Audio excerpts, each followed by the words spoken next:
Hello, everybody. Sorry for a little bit of a late start here. Um, but we are back. Had some stuff going on. I had to pick up my wife from the train station today, so starting a little late. Oh, I keep forgetting to post in the Duel Commander Discord now. I should really get in the habit of doing that. But we're back today with some more Cloud. Gotta bounce back and forth between doing some of the Dono deck, some of the non-Cloud stuff. Am I posting my Blue Sky posts or just copy pasting the text?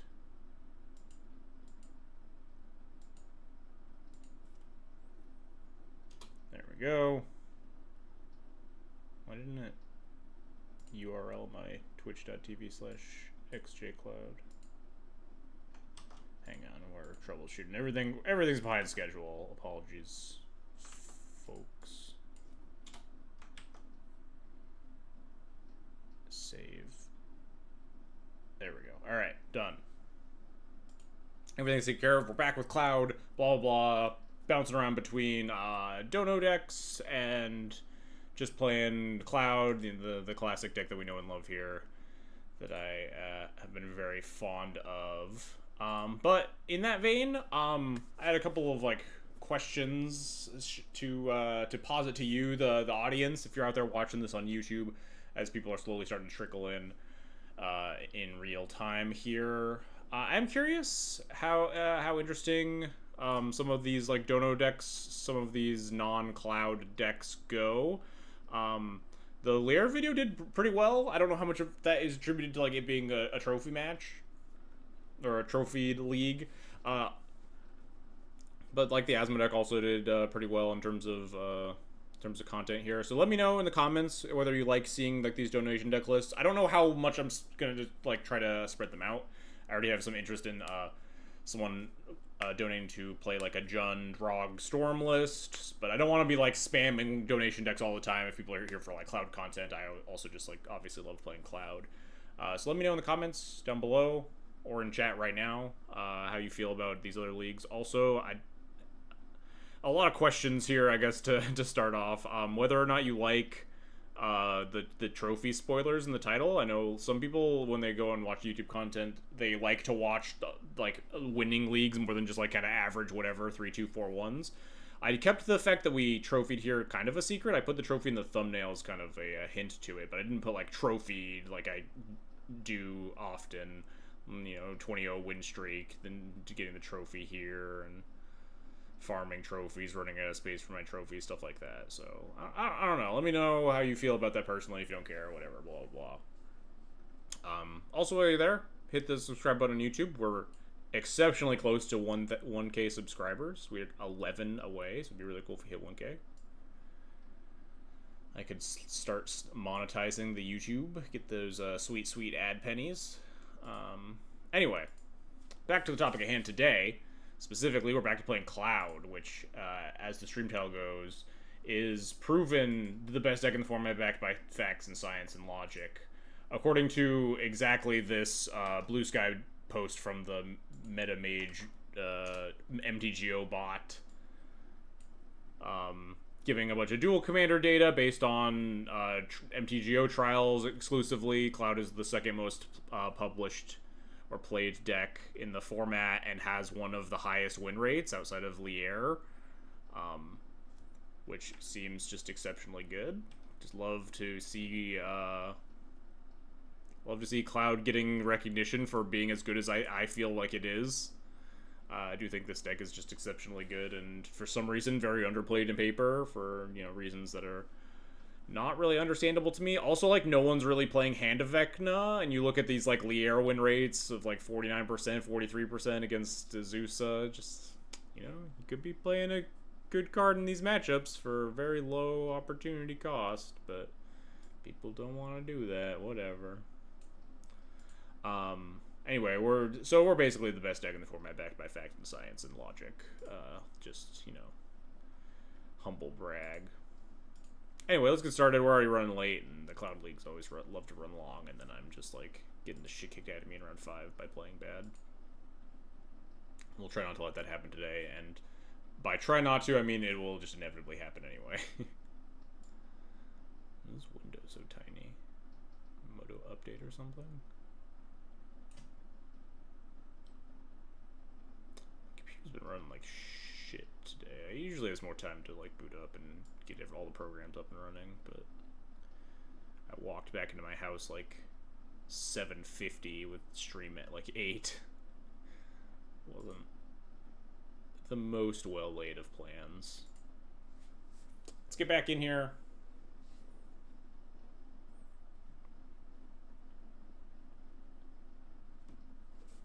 Science says Lier is the best deck in the format. Cloud's only the second best. Yeah, but the Lier, there's less data. Did you see that like margin of error? The error bar on the Lier deck is crazy. Look at this. Look at this confidence interval. It's massive. Cloud's confidence interval, beautiful. I think this is some sort of statistical fuck up though, because it doesn't really make any sense to me why Lier's confidence interval is so wide, given that Lier's like the 4th most played deck in the format and has like only 200 less matches played or something. I think this is just some sort of fuck up in the bot, but for my purposes, I will use it to say that this is an outlier and that Cloud is the best deck in the format. The purpose of statistics is to look at what the statistics say. Oh no, so I fucked that up. Fuck. The purpose of statistics is to have an opinion and then warp the statistics in a way where the statistics prove the thing that you want.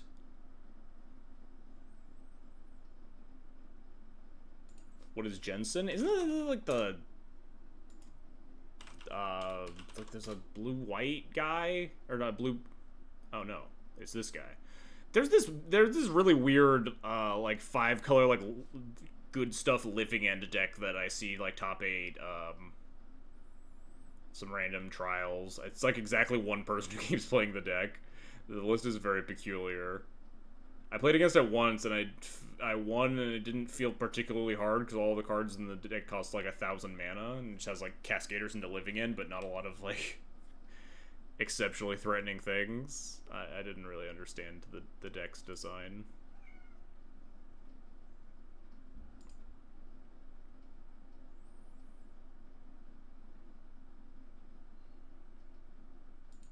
But yeah, I don't actually know how these... I assume it can only scrape the top 8s, which would make sense given one guy pushed them into the bot's big stats. Yeah, I think if one person top 8's enough, like MTGO trials are so small, if you just top 8 a bunch with it, you can start showing up in the stats.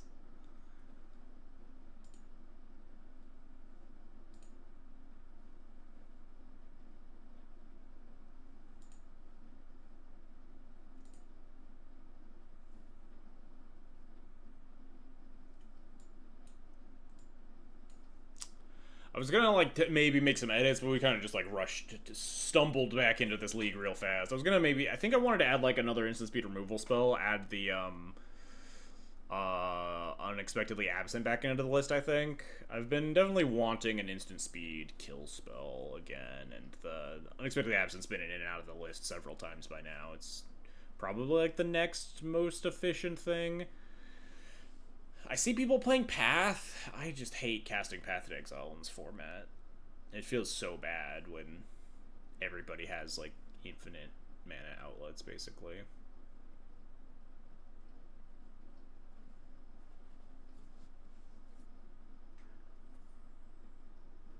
Slime Foot and Squee having a lower win rate than Cloud is something the French would strongly disagree with. I don't understand. I genuinely... Without any hate or malice in my heart for Slimefoot and Squee, I don't understand why people love that deck so much.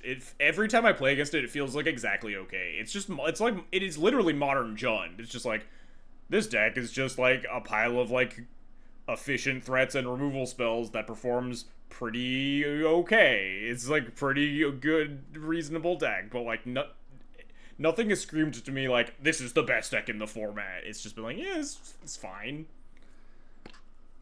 That's how I've felt about Slimefoot and Squee, like, literally since I started playing Duel Commander again. Like, when I was playing against it with Felia, it was like, yeah, it's fine. Whatever.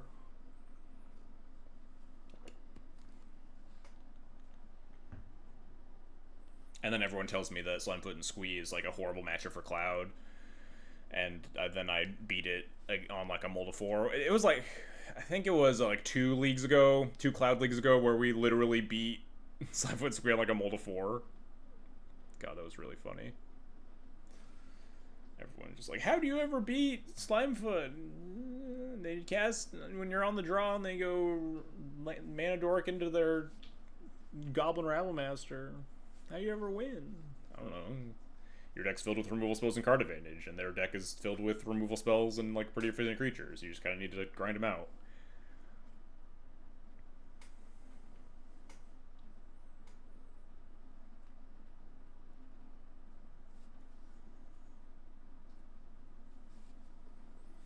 I think a lot of people have, like, a really poor preconceived notion about Cloud being an aggro deck.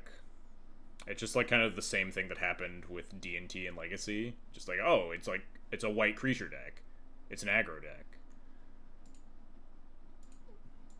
Nah. There's only one kind of white creature deck. Yeah, exactly.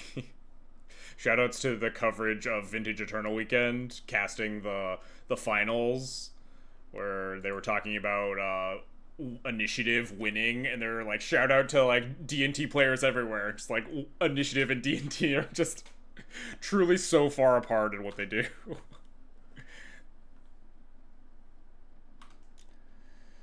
That's, like, kind of annoying. I guess, actually, I don't know if that's even the case. I guess we probably just give her into Cloud, into, like, Portable Hole. We do have to, like, give our opponent a Felia turn, but we will have, like, hopefully give her plus Felia. Or give her plus Cloud to potentially, like, try to get in front of it. But they will get some amount of value. Probably a Cloud for GTA game.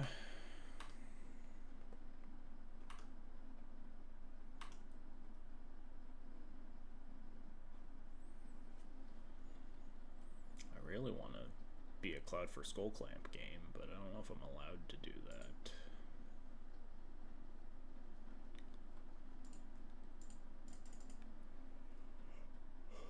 You're gonna Mana Tithe me? That'd be unfortunate. Oh, that's kind of fine, honestly. I don't really care that much.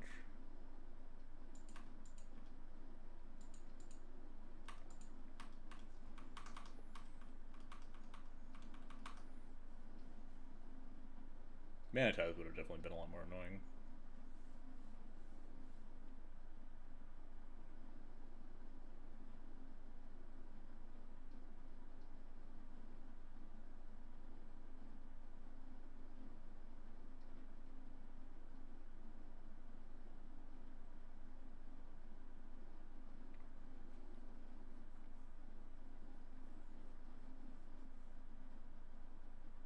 Elite Spellbinder. Alright, so this exiles Cloud from my hand. I assume I have the ability to put it back in the command zone if I want to, but there's no, like, almost no reason to, right? Because it would just cost 4, and then the next time I cast it from the command zone it would cost 4, unless I was playing around, like, specifically, I should just let this resolve while I'm talking, because I have no counterplay. I just want to make sure that it's not going to, like, automatically command zone or something. Hand not command zone, which was the reprieve thing, and it'll go into exile, so it'll ask me if Cloud gets exiled. It'll ask me if I want to put it in the command zone. Mana Tithe just hurts the soul. Mana Tithe hurts the soul so bad. If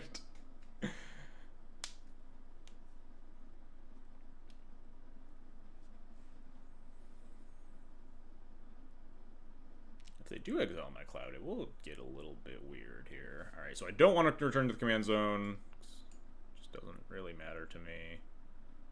Or just, there's no reason to put it in the command zone, because, like, playing around Dramath Magistrate doesn't even work. So I will leave you in exile to be cast for 4 mana later.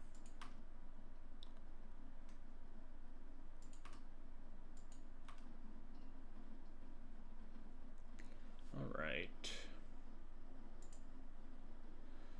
Don't have a lot going on here. Don't have a lot of good portable hole targets, or, you know, any portable hole targets. I guess I'm just, like, spewing my hand. Jackrabbit.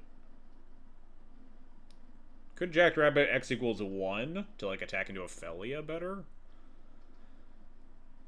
But if my opponent does that, I have the ability to, like, pro-white Jackrabbit, and then the shields are down on Ophelia being on end step against my portable hole, so I think I'm fine just playing a 1-2 and Doom Traveler. This may yet end up being a Skull Clamp game, just because of how slow things are going.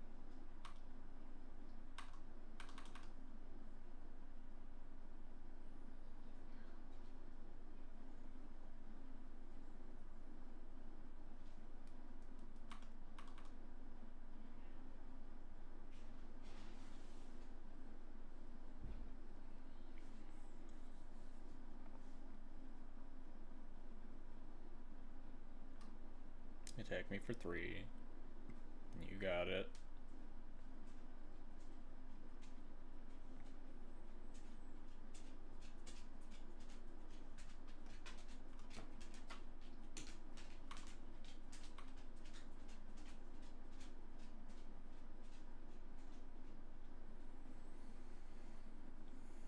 You got something?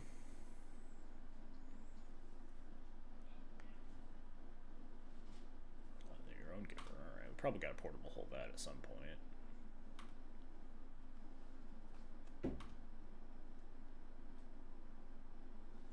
Ooh. Suppose we don't, like, have to portable hole it? Or we don't have to play Cloud, sorry. Thinking about other things. Like, the Ophelia does have problems attacking if I portable hold the giver this turn. I do give my opponent a card off of Esper Sentinel, because I need... Wait, no. 1, 2, 3 to equip, 4 on portable hold. This only taxes once. So, yeah. I think I can just boots up Jackrabbit, honestly. He's a 2-2, makes 2 tokens. If they double block, I get to kill the giver. If they block Ophelia, I kill it. We also have our own giver.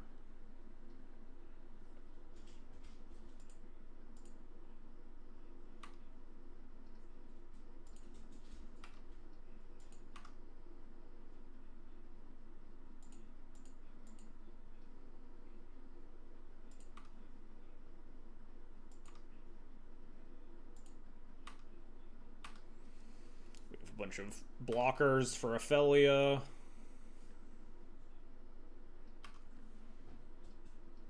Get the Jackrabbit ball rolling. Kind of wish I'd just cast it for the X equals 1, honestly.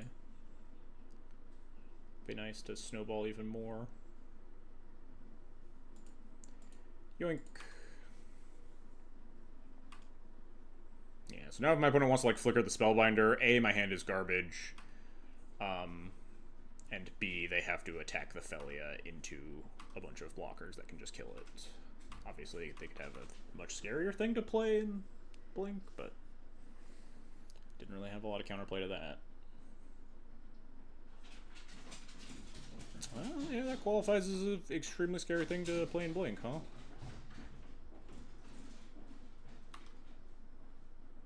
Not much we can do about it. I think I'm going to block with the Doom Traveler just so I have a 1-1 to put in front of this Elite Spellbinder.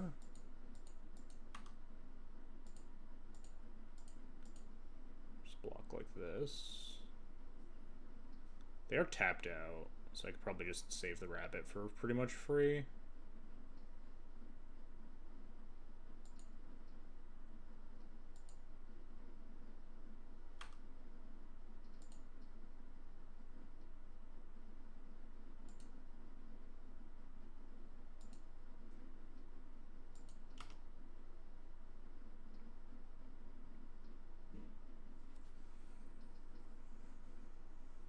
Need a Cloud for Skull Clamp to dig for an answer to this Overlord, huh? It might just end up being a little too slow, too. We might just get fucking murdered.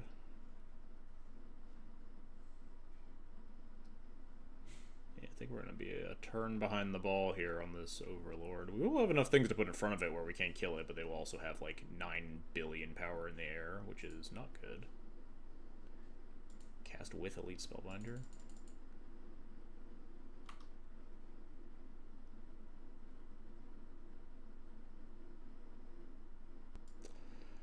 Am I supposed to actually get Jite here and, like, try to keep the Cloud alive and use the Jite to clean up the insect tokens? Because I'm just gonna, like, shove 6 power worth of shit in front of this Overlord. Oh, yeah, I don't think we're gonna have enough time to Skull Clamp. I think I have to just, like, kind of play like my opponent has nothing, shove 6 power in front of the Mist Moors, use Giver on the Cloud to give her pro white, and then die to, like, literally anything.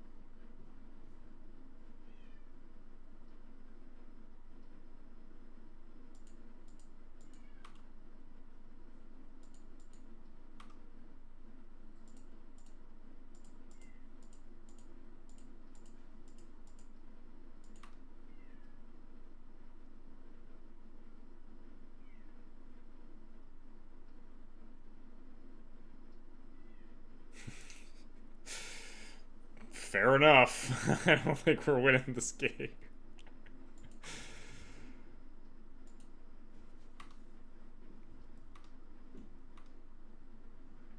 Go to 6 life, Jesus.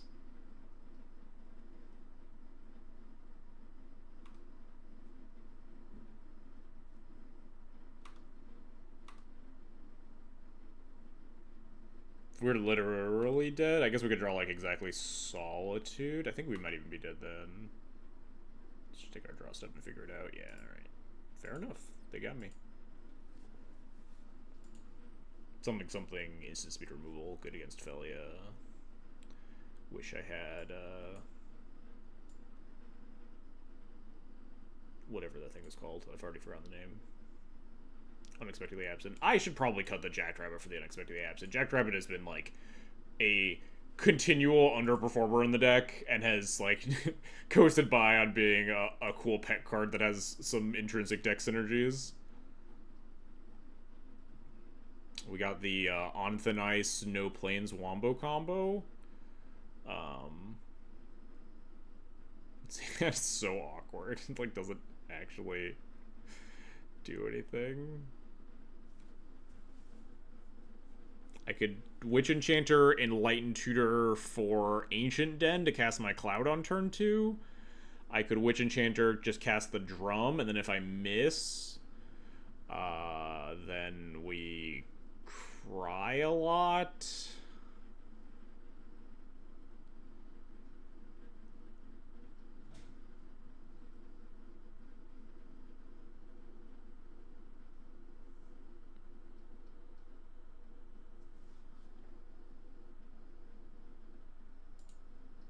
Maybe keeping this hand is a poor idea.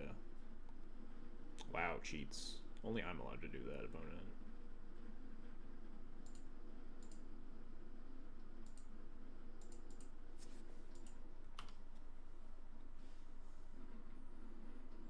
We'll draw the White Source. We'll be fine. White Source is right on top of that deck.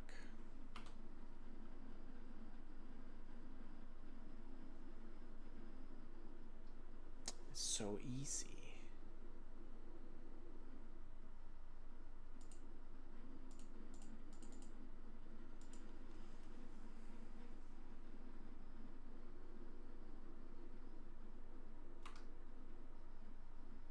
Right where we left it. Yeah, exactly. Alright. So, we don't have the mana to... What am I doing next turn? I'm probably going to have to Galadriel's Dismissal, whatever the, like, the Felia Blink is going to be. And then untap, and then On Thin Ice the Felia. And then I'll have, like, 3-ish mana left over. Kind of feels like a Skull Clamp game, huh? What else am I doing that next turn, if not? I guess I could Enlighten Tutor for something, but I don't even know what I would want to Enlighten Tutor for. Guess it depends a little bit on what they do, right? We can Enlighten Tutor for another removal spell, potentially, if we want. Enlighten Tutor for Disruptor Flute named Felia after we, like, kill it with On Thin Ice, something. That seems like a pretty egregious waste of resources. They pitched an Oust to their Gemstone Caverns. I guess Skull Clamp and GT are pretty bad against removal spells. I'm gonna get Skull Clamp here. I could even just cast the Skull Clamp, but that seems probably ill-advised. We can always cast the Enlightened Tutor. For some reason, my opponent does not put us in a position where we need to cast Galadriel's Dismissal.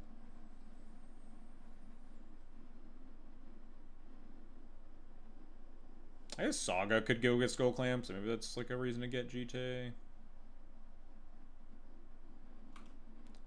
Doggo.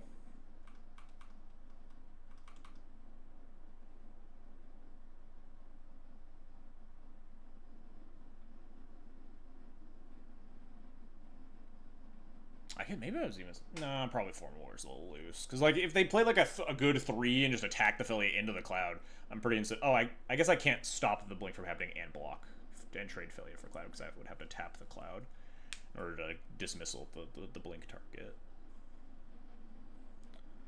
So I guess that really wouldn't work out super well.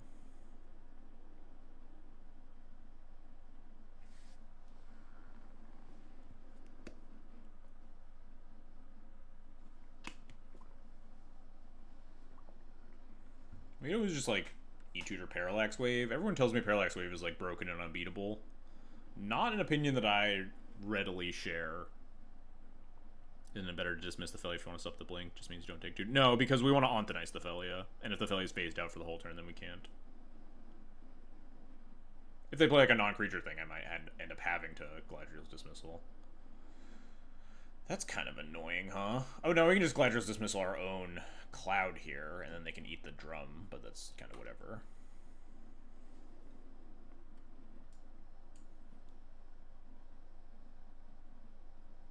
Right, you just always target the Cloud.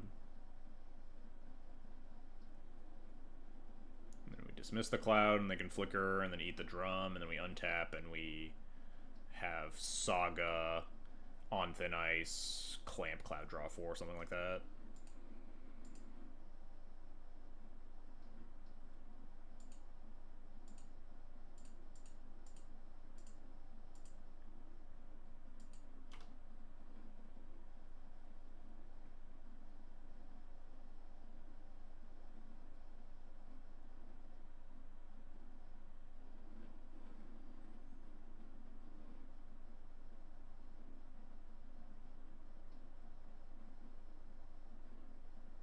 Saga down to 5 cards. Anthonize down to 4 cards. Skull Clamp down to 3 cards? Yeah, that seems fine to me.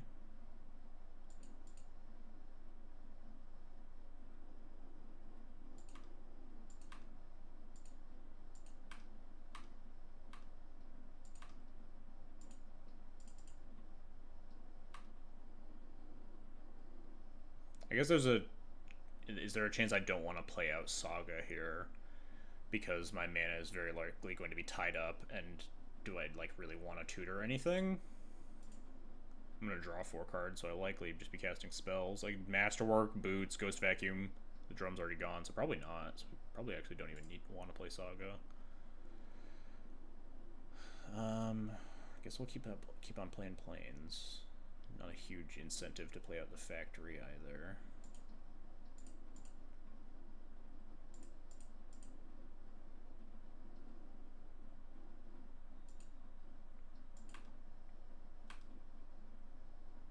Alright, Recruit the Guard is another removal spell for the Thalia. That's good. Hey, Confections Else, thanks for the resub. Much appreciated. So they just hold up a bunch of mana, which I guess they're not going to. Sure. Overlord. I guess, like, just Slam Jailer would be a reason to play the Factory there. Didn't think about that.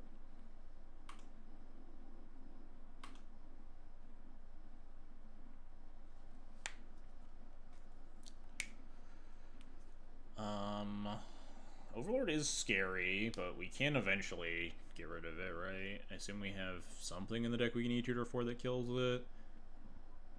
Besides Parallax Wave. I guess we could recruit Catholic Commando, but... Static Prison gets rid of it temporarily. Swift Reconfig is temporary. Guess it's a little dangerous, any instant or any enchantment or artifact that kills it. I mean, I guess we could always Solitude it, if need be. We're going to 7, 6 back to 7, so we don't really. This isn't really a clamp turn.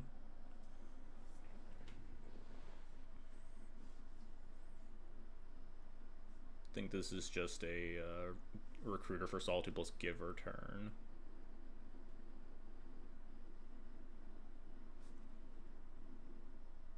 I'm going to play at the factory just in case there's a Palace Jailer in my future.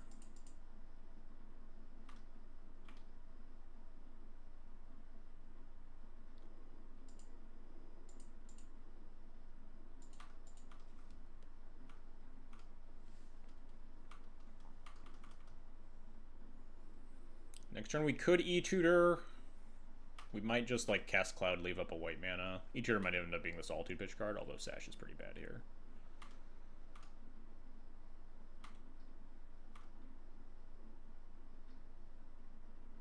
Two mana. 3 mana.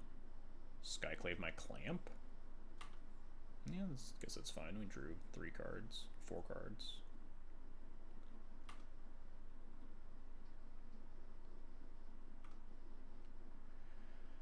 Still not really interested in E-Tutoring for anything.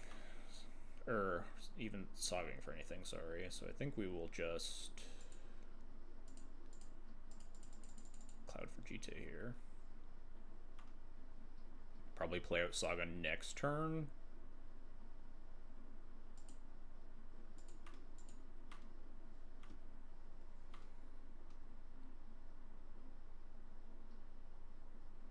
This is just the protection guy, right?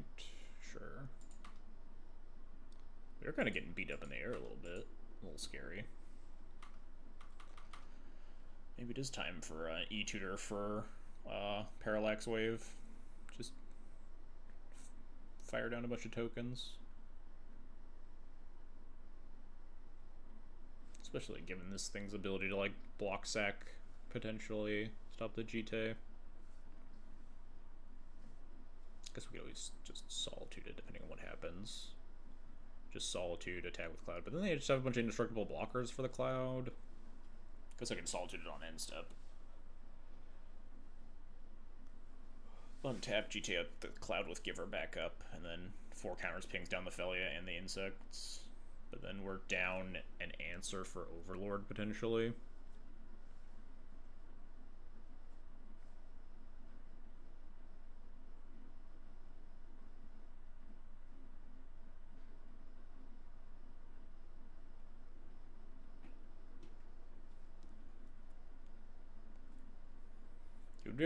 We do have to be very cautious if I put at least up 4 mana here, because if they get to untap with Felia targeting the Overlord, then things obviously get really, really bad.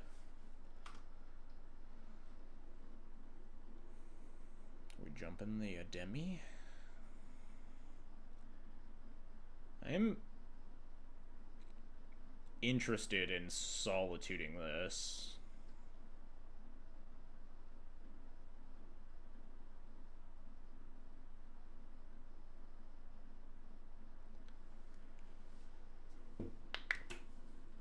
But if they're attacking with it, then it can't block the Cloud. But we also take 7 down to 4 is, like, a little bit disastrous. And this thing giving Hexproof Indestructible is still really obnoxious. So I think I should Solitude it.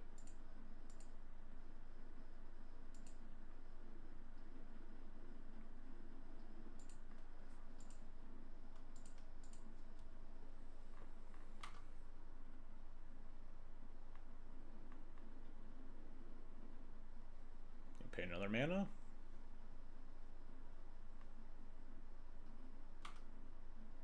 No.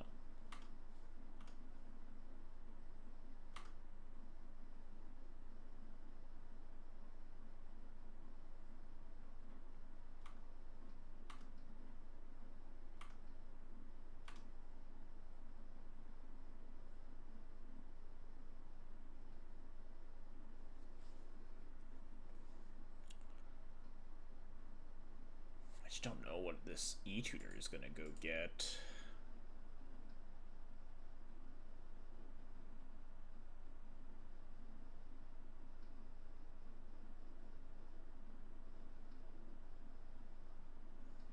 Is it just like static or Swift reconfig?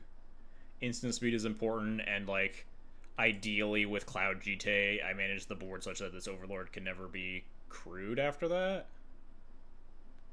Oh, they gained life. That is also kind of annoying, and it's a first striker. But now they can't cast Felia, at least.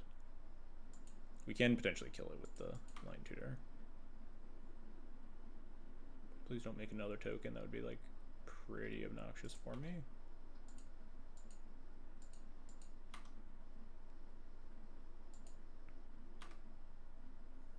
Yeah, I think we definitely want to E-Tutor for something here. Let's figure out what it is. I could just grab like a portable hole, clear up the Pride. But then what? Like, the clock's ticking on this Overlord coming back. It's like literally next turn cycle. I could just get Parallax Wave, but then I don't get the GT online. If their last card is instant speed removal and I pro-white the Cloud to try to get through with the GT, that could be potentially disastrous. But it's possible we could just get like Swift Reconfig plus pro-white plus GT attack here as our avenue to victory.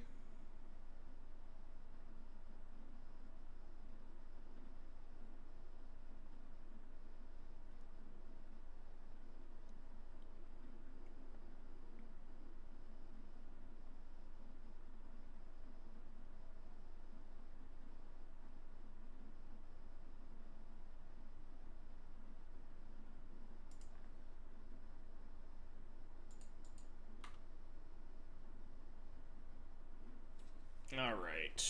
Next question is... I guess with this decision I just have to pro-white and then jam, huh?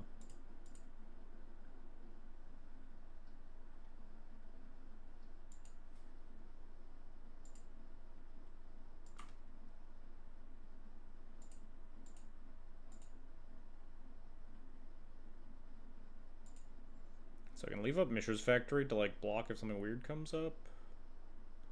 So it's fine.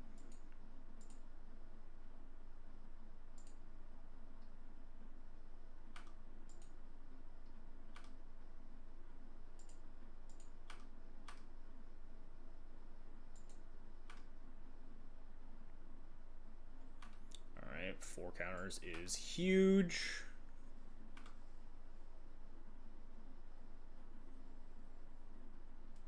And we can pretty safely just pass here.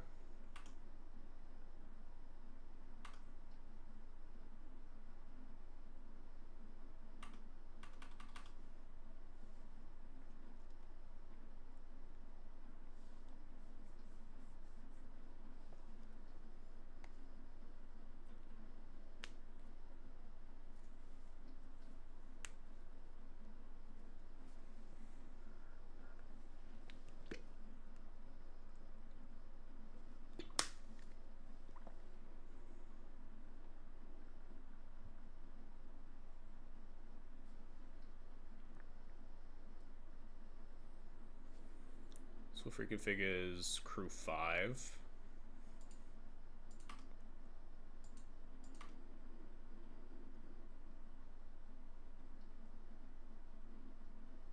Attack with everything, huh? Interesting. So I definitely want to kill these insect tokens.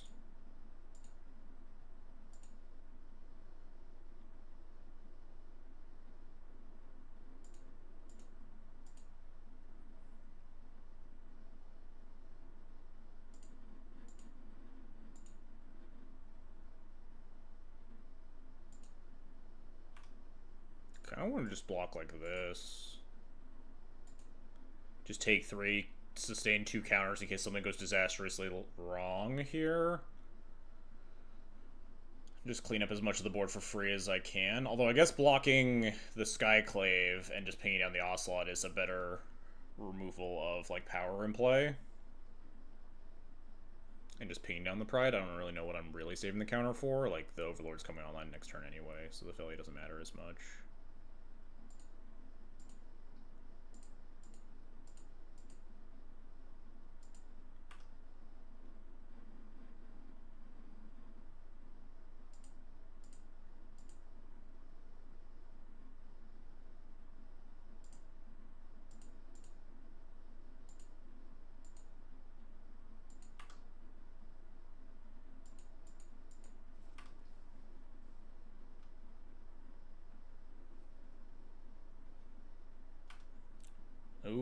Stoneforge for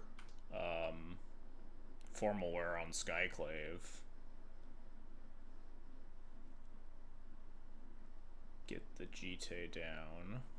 Alright, we have the Swift reconfig for the Overlord, though. They are down a lot of power to make this play. Oh no, they get back the Skyclave itself. Things don't look good for our hero, huh?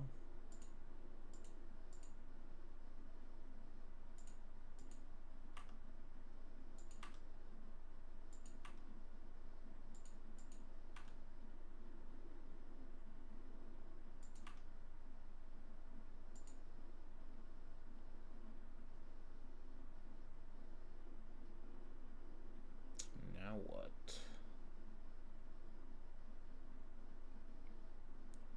We can kill the Overlord after one turn cycle, but then it might not be good enough. Because we can... the Saga can copy their Formalware with Masterwork.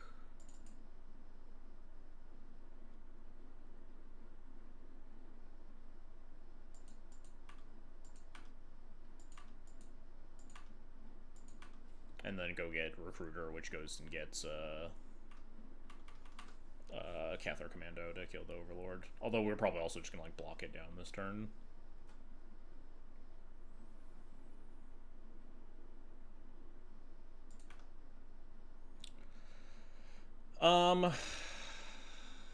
If I Swift reconfig down the Overlord, they have to tap all their other shit. Does that matter to me?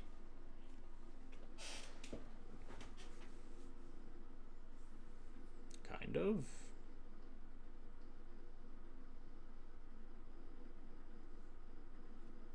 But then it just like it gains 5 essentially, right?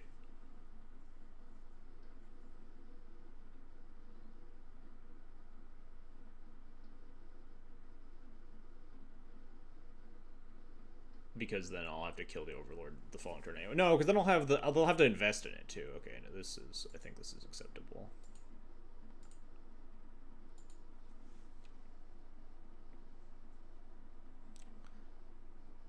Because they're also gonna have the Felia though.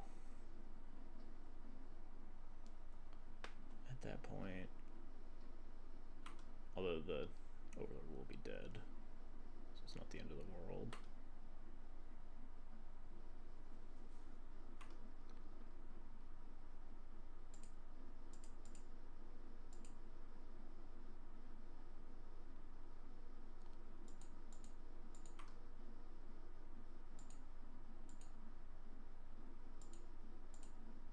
I want to do this and then purposefully lose the Tithe Taker and the Cloud, protect the Construct. Cloud casts for 6 though, so maybe I don't want to lose the Cloud because next turn, all my mana will be like really taken up. This can be a 3/3, so I could just do this. Animate the Factory here, and then pro-white the Construct.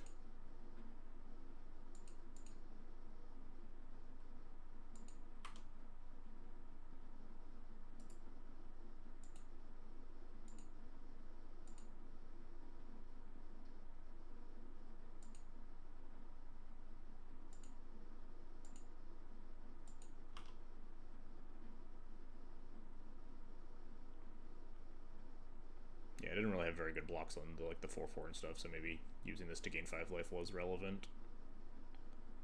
I mean, a Recruiter for something else even. Nice, I got nothing.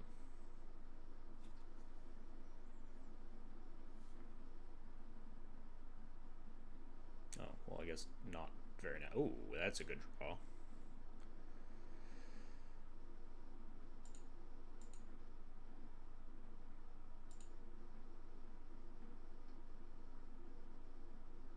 Make another guy, plus Plow, plus plenty of mana left over, yeah, okay. Masterwork, copy Formalware. Gets back Recruiter. I don't even know what this Recruiter gets. Stoneforge, maybe? But then Stoneforge is for what?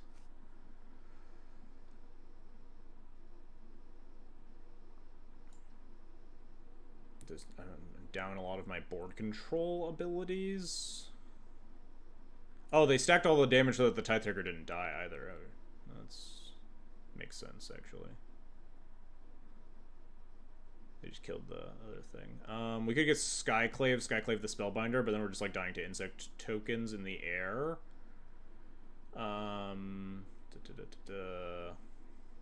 Stoneforge plus Plow Spellbinder puts me to 2. And then I could potentially Stoneforge for Sword of Fire and Ice per white to shoot down the insect tokens, and then we're somewhere, I think. It's maybe my best bet.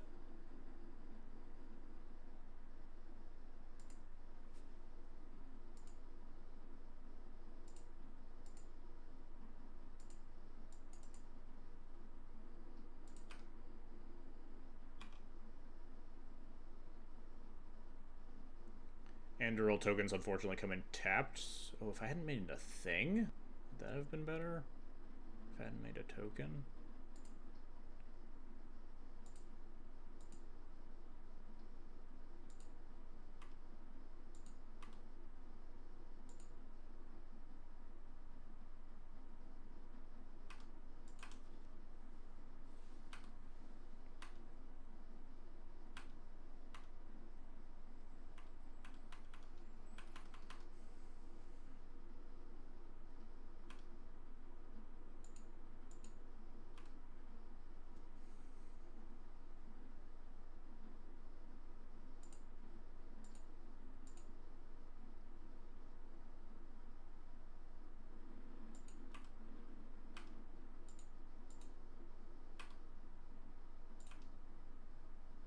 Oh, but no, one of these tokens is going to be a fucking 5-3. Shit. That's bad. I didn't think about that, damn it. We get 3 draw steps towards an answer, but it's definitely not great. You know, I could shoot my Tithe Taker with the second trigger, actually. Stalls for another turn. Also, they might just be, like, staring down close to lethal. This Felia is castable.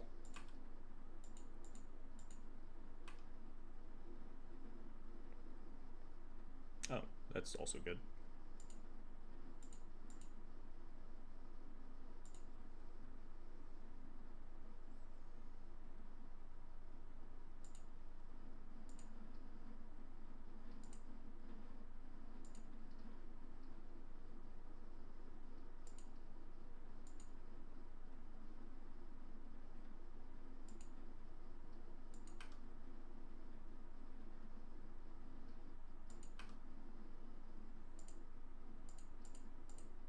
Also, they might be, like, close to dead here. Honestly, I did not do the math.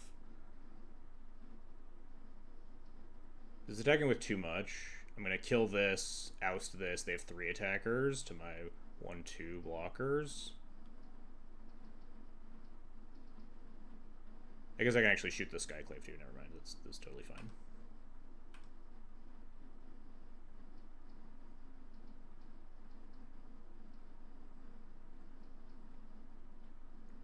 If they don't block well, I can also just like shoot them in the face. So they probably have to like chump block these constructs or something. I didn't math it.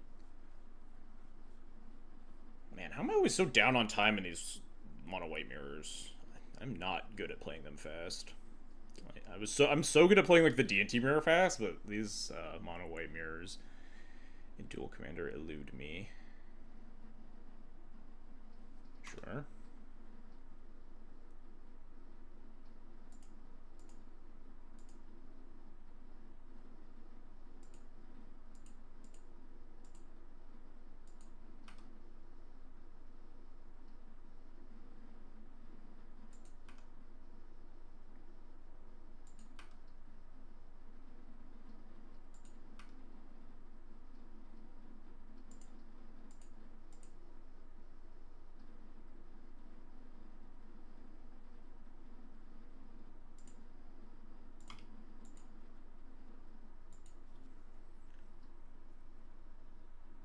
Felia, sure.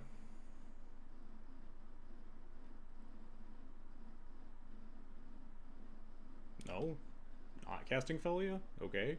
Interesting choice.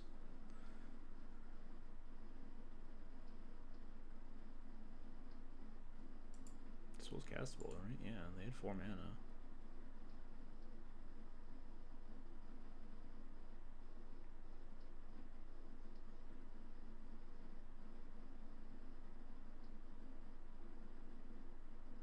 Oh, the Tithe Taker, they couldn't guess the Philia, duh.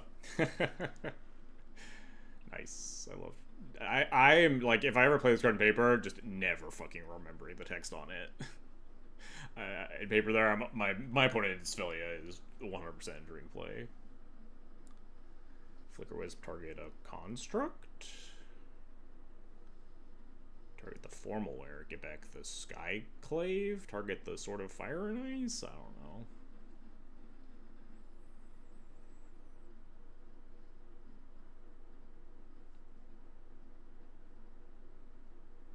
Are they dead if we just full send? They have 3 blockers. Block, block, block. 2, 4, 6. No, they're not even fucking close to dead.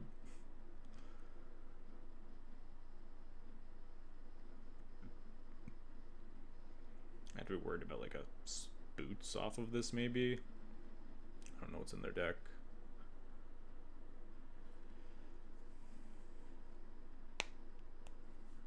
Oh, and if I don't present enough lethal, this Flicker Wisp actually just like kills me on the crackback.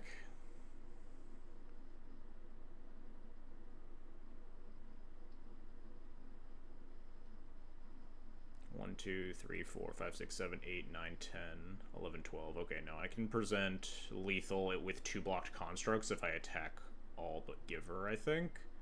To the point where they have to block everything. Animate Factory, send all but Giver means that even if they put construct plus Skyclave in front of 2 constructs, they're still taking 2 after they Skyclave down the Sword of Fire and Ice. They still take 2, 4, 5, 6, 7, 8, 9, 10, 11, 12 exactly. Oh, they're getting back Pride, huh? Interesting.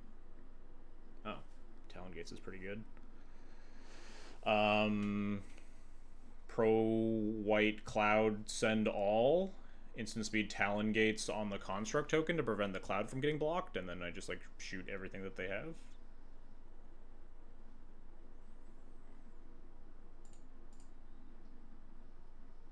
I'm hoping that's lethal. Although this thing has like fucking first strike, so maybe send all is really stupid.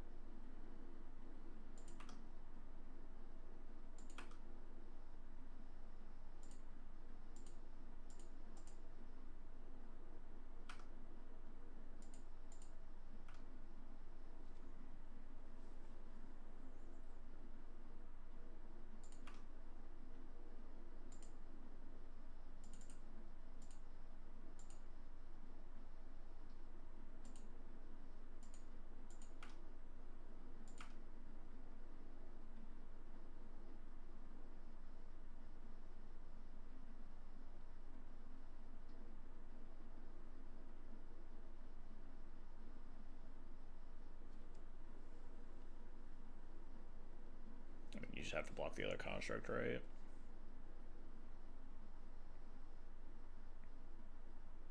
I wonder if this was lethal if I just sent everything, because I think the Pride does have to go in front of a big thing, and then all the little things are maybe deal enough with Cloud, because Cloud's dealing 8.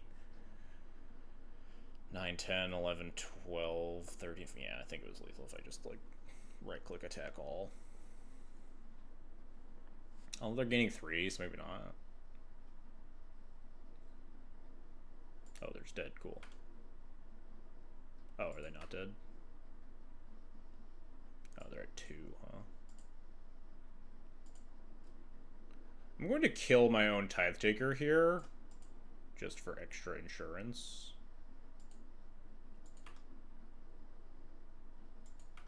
Oh, there's Razorgrass Ambush. Didn't really need the extra insurance.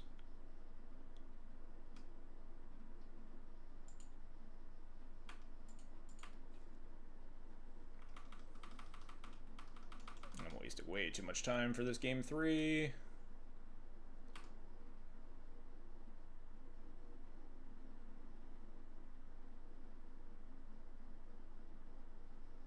Soul Guide, sure.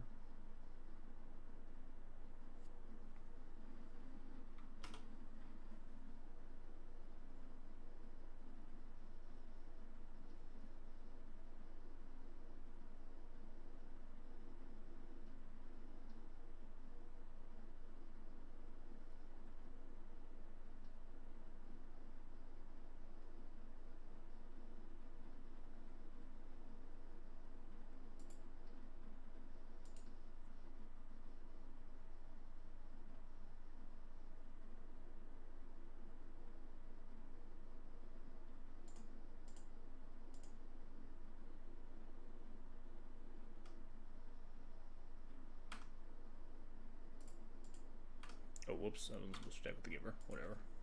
Yeah, they're just dead anyway. Alright. Take a little breather here for game 3.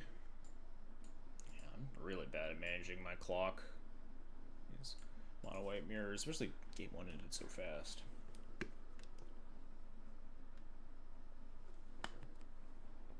Oh well. That's why we practice. Keep. Swift reconfig's always going to be a little bit awkward versus Felia, given their propensity to like be able to get to crew 5 fairly consistently. Oh, nice. I was scared of like a Mother of Runes effect. But instant speed interaction for Felia is really good.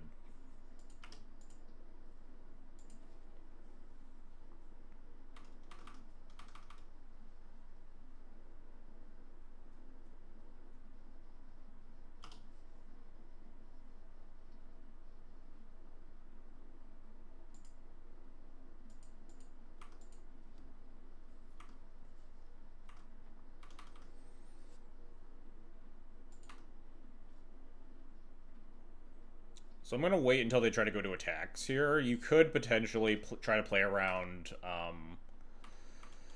like an ephemerate effect or something to protect the Felia, but we have Inline Shooter to kill it again afterwards. I'd rather them try to invest mana in... Never mind.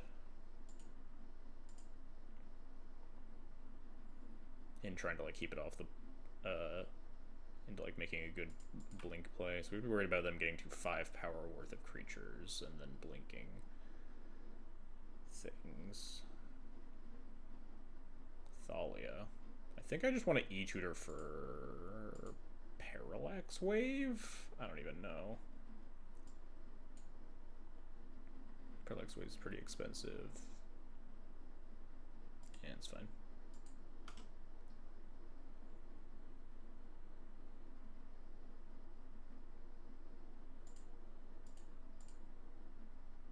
Could just cast Glimmerlens here instead of Cloud, given that I'm not playing and equipping anything next turn, and this is more mana efficient, and can potentially start drawing me cards.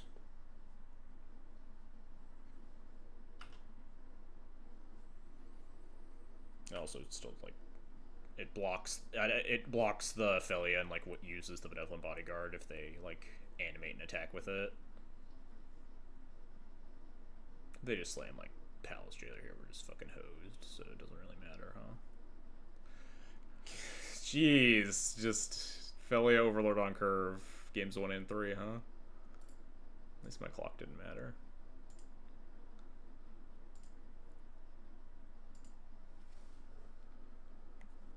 Unfortunate. Yeah, like I said, like the what am I thinking of? The stupid aura, whatever it's called.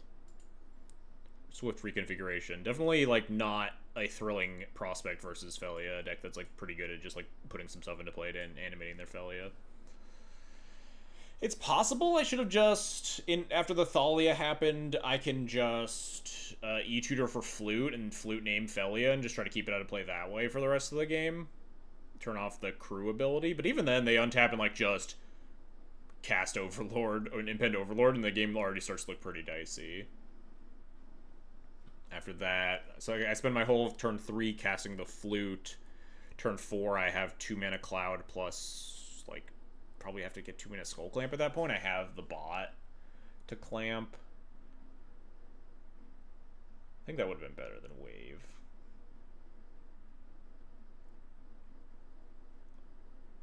There are a lot of cards that... There are a lot of cards that punish me there? Not necessarily. Like, I'm fine if they just have, like, a Blade Splicer quality card. But any other, like, 4s does start to get really ugly if they just, like, had Palace Jailer there. We were super dead, right? Loot the key to everything, huh? I literally don't know the text on this card.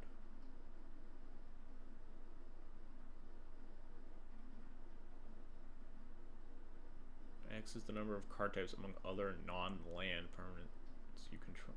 Sure. I guess. I don't really know what this deck's doing.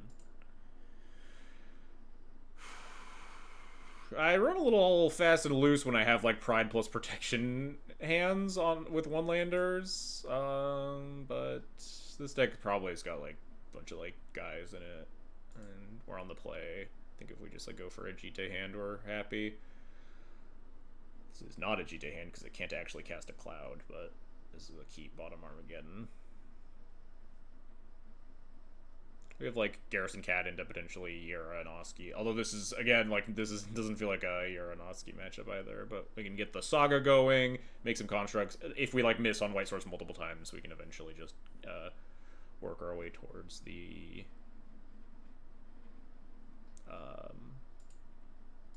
drum. But like we got good removal. We have cards to cast. Pretty powerful ones at that. The question is if I'm, like, plowing a mana dork. I imagine this deck would definitely love playing mana dorks, right? Because mana dork into turn 2 loot starts triggering the ability. Because you'll have the other non-land permanent in play. Like, Utopia, Sprawl, and Wild Growth. Really exciting cards for this deck to play, too. Or just tap land. Well, if we miss on land, I'm definitely keen on Yara-ing them just to see what's going on. Even if we don't miss on land, I might just do that. Like, I have no fucking clue what's happening over there. Be nice to get some info before I, like, tutor with Cloud. Maybe I don't want Jite. Maybe they don't have... They're not, like, a heavy creature deck. We want, like, hand effect them. We're just killing them. Maybe we just want Clamp. I'm kind of down for... Yara. Also, it's just that we don't get to cast this card a lot, you know? We gotta try the new thing.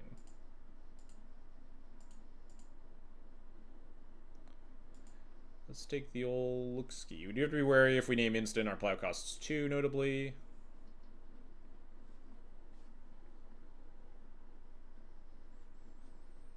Take a little peek at what my opponent's got going on over there.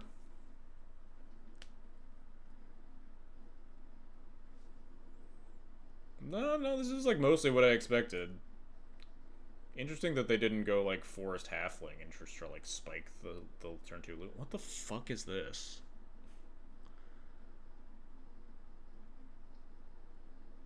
This card does not read to me as a playable. What the fuck is Sabo Tender? There's just, okay, so there's landfall stuff going on here.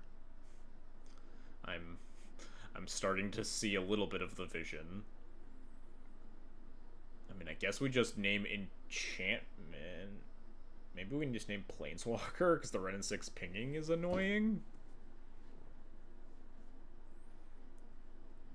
What's their turn 2 look like? Play Forest, Wild Growth, Halfling, nothing else?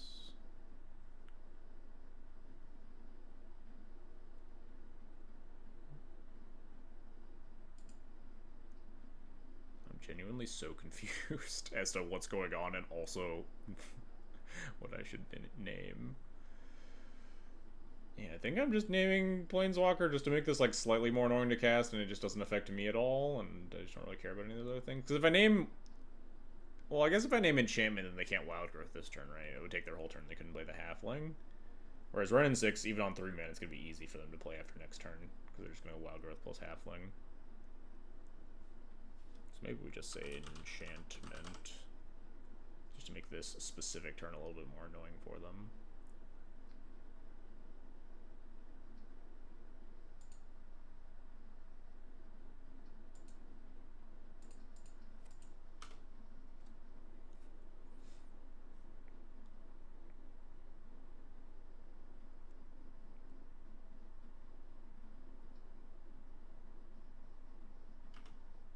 Really don't know what's going on with like this is just like lands stuff, but this is also just like a 6 mana unplayable. Forest.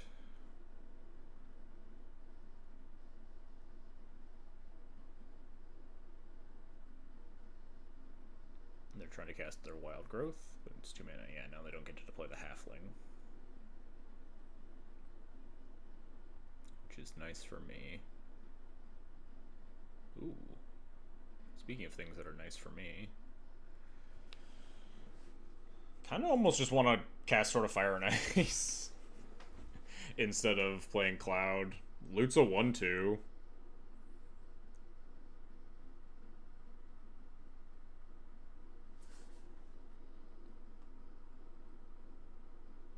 The halfling can like block. Yeah, I'm kind of just down to just slam this thing. We can like equip plus play Cloud or equip plus cast. Equip plus play Cloud or Plow next turn.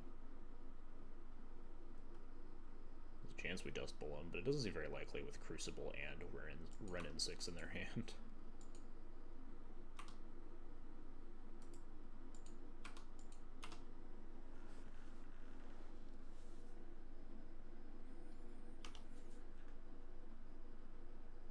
I'm still not seeing the vision. And there's their red mana.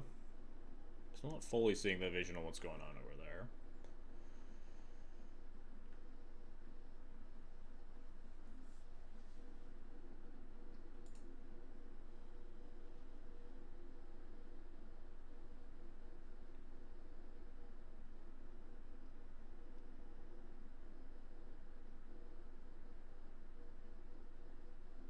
Cast Halfling. 3 mana. Just cast a Crucible. Sure.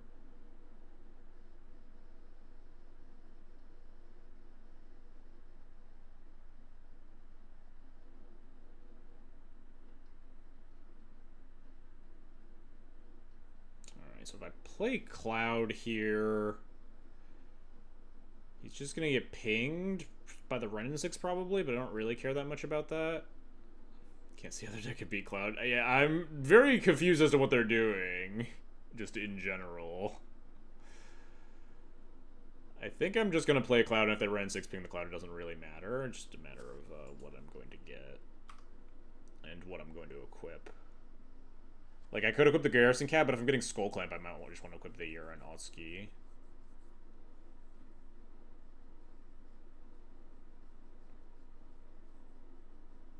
They are ramping. They're getting towards this, whatever this thing is, eventually, but...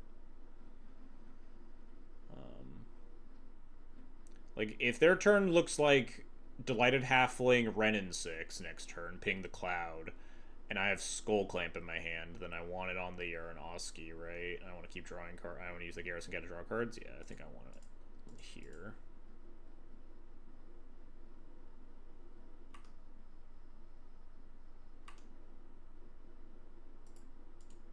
They're just, like, getting beat the fuck up. They're, like, almost dead.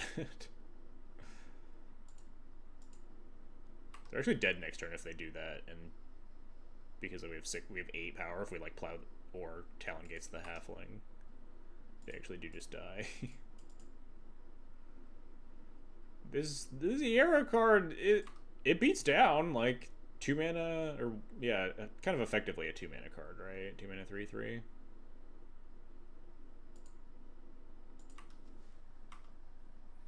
Because we had to cast it for 1 and then recast the Garrison Cat that we had played.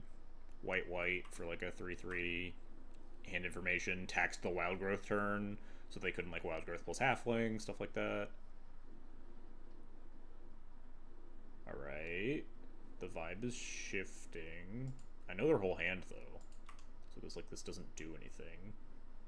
I mean, I guess they can like, if they start to get extra land drops, they can like,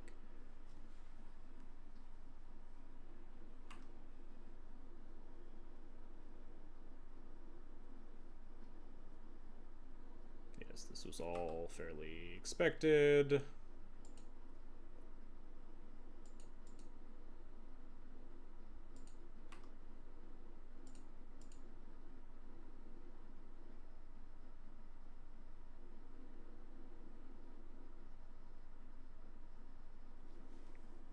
So we have 8 here. They only need to sack 1 land on the Zuran Orb to prevent me from just fucking killing them.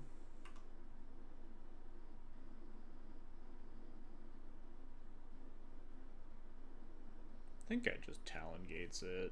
Let me just hold up Plow for, like, if they decide to cast AC.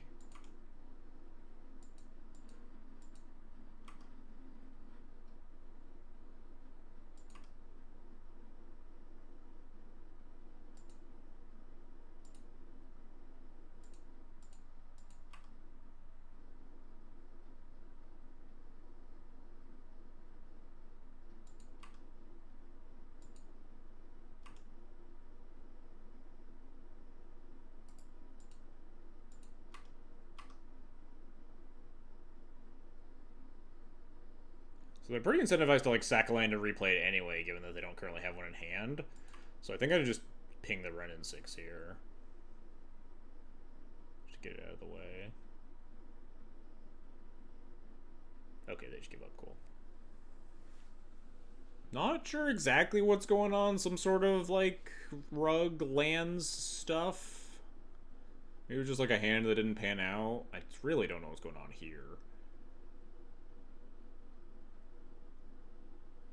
Like 6 mana, no protection, draw engine. Doesn't really feel like the place to be.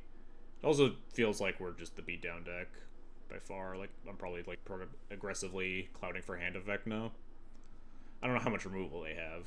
We'll find out in the games to come, I suppose.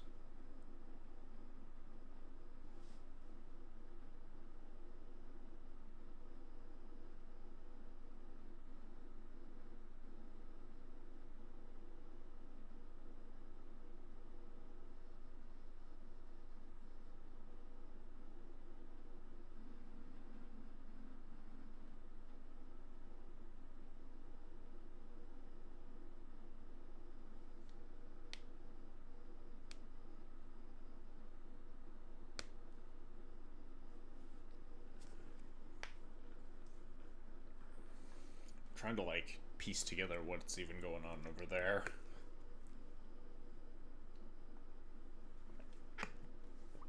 Just felt kind of like silly landfall synergy stuffs, but who knows? We'll maybe see some weird stuff in game 2.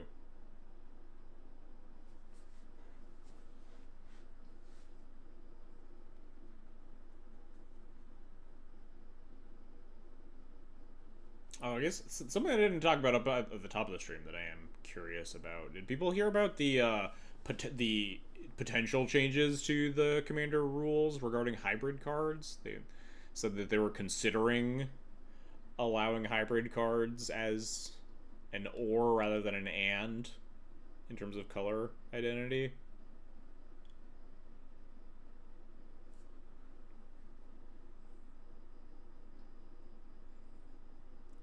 Be a very interesting development in Duel Commander, I think. Maybe not very interesting. I think there's like a pretty select few cards, hybrid cards, that would like make a splash. I think Lurrus is by far and away the biggest gain. It makes Lurrus a lot stronger. Yeah, Lurrus would definitely be like the card that I would have an eye on if that rule gets adopted at some point. I would definitely be interested in like trying to make Lurrus work in a variety of lists. I would probably like try to make Cloud Lurrus work. I don't know about that because there are some like really good 3s. Namely, Formalware I think is your biggest loss by like a huge margin, but Lurrus is like a really fucking good Magic card. In contention for the best Magic card ever printed in the history of the game. So I'd definitely like be curious about trying to make it work. Although, Duel Commander is, like, probably the format where Lurrus would be at its weakest, because every deck has a built-in infinite companion to, like, sink mana into all the time, so the 8th card in hand is less important. But, I mean, it is also Lurrus, so I would definitely be interested to try having 9 cards in my opening hand every game. Yeah, you lose, like, some other, like, good cards, like Solitude, Skyclave, some generically good cards, but, like, having access to those versus having Lurrus literally every game would be interesting. I would definitely try it. And absolute worst case, Lurrus is just like a slam dunk in the 99 of like a billion different white or black decks that aren't white and black. I'd happily put Lurrus in the main deck of Cloud. I'm gonna keep this. It is another 1-lander, but like we have 1-drop creature plus drum to do stuff with, and we have a lot of like 1-drop removal. Although I don't know if removal is good against this deck. We're also on the draw, so we get more draw steps towards that second land. But, like, this hand seems mostly fine, I guess. Probably a Sentinel in one.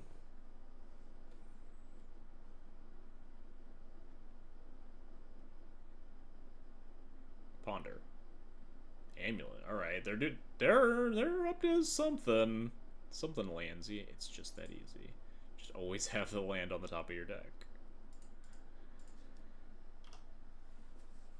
Yeah, Storm decks get Manamorphose. The mono blue or mono black decks probably start playing Shadow. Some of them start playing Shadow of Doubt. maybe some decks get like Fulminator Mage, Dryad Militant, Judge's Familiar. I would like maybe think about playing Judge's Familiar in Cloud. It's a nice like 1-drop to curve into turn 2 Cloud in the face of counter spells. And worst case, it's like an evasive 1/1 you can put equipment on or clamp. Oh, maybe I'm supposed to actually seam rip that amulet, huh? I guess it probably doesn't matter this exact turn, but it's just something I didn't even consider. My brain is on autopilot.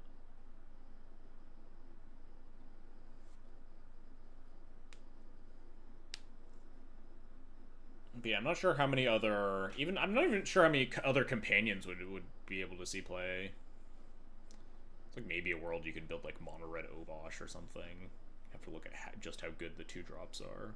There are probably some really good 2s though. But could you just have enough 1s and 3s to make that extra card worth it? Probably not. You lose like Fire Blast and stuff like that.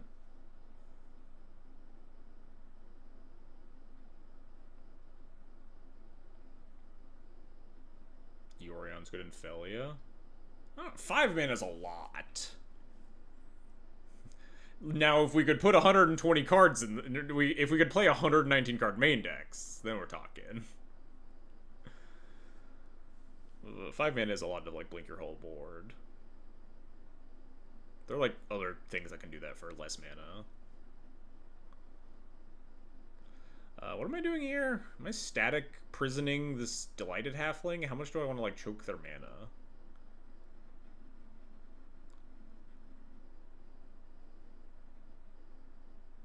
I think I want to save Static Prison to hit the loot. Which means I could seam rip this amulet. And just like... Or I could just leave the amulet and cast Cloud this turn. Because if I seam rip, then what am I doing? Casting Hunted Witness? Maybe we just like Cloud for hand. Go hardcore beatdown mode. Although we're rapidly hemorrhaging cards in hand.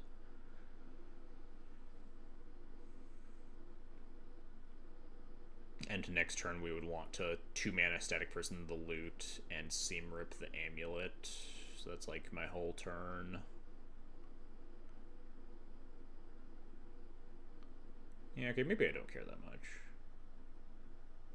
Maybe we just seam rip the amulet for safety's sake. Deathrite. Deathrite is still red black or green black though, because it has the 2 activated abilities that don't have the hybrid cost. So it doesn't get to go anywhere that it couldn't already. I think a lot of decks would also just start playing Lurrus in the main, even if they can't be Lurrus decks. Like, Lurrus probably just like goes in Slimefoot and other stuff like that. Red-black graveyard recursion-y stuff. Although Jury is 2 mana, right? That's like the red-black sacrifice card of choice. But Lurrus is just like a good... It's just like a very good on-rate 3-drop. I've longed for the day that they print Lurrus without the commander text, so I could just put it in the main deck of Legacy D&T. I imagine a lot of decks would feel the same about putting Lurrus in their 99s, but they just couldn't because they're not a black and white. Could you build a Jury Lurrus deck? Probably. A lot of like the shitty sacrifice fodder cards. But you miss out on like a couple of the good ones, obviously. But then you also gain Lurrus, so, you know, win some, lose some.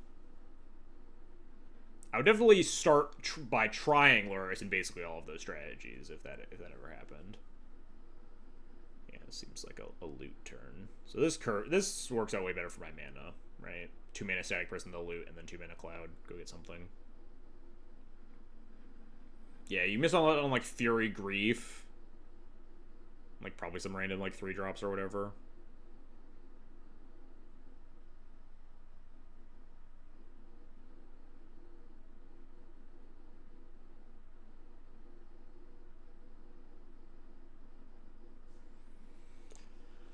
Am I playing Saga this turn? Kind of want to just go get Clamp. Given my hand's not very conducive to Hand of Vecna right now, we can get Clamp, but we could potentially Clamp the Cloud and Jolt it away the Cloud and go get Hand that way. Which means we don't want a Saga, because we're not really going to be making constructs. It doesn't This doesn't change Tameo. No, because Tameo has the flip card like color identity symbol, not specifically hybrid. So like Garruk Relentless is still green black, Tameo's still blue green, Ajani's still red white. Oh man, if you could play Ajani and Felia, and honestly Cloud.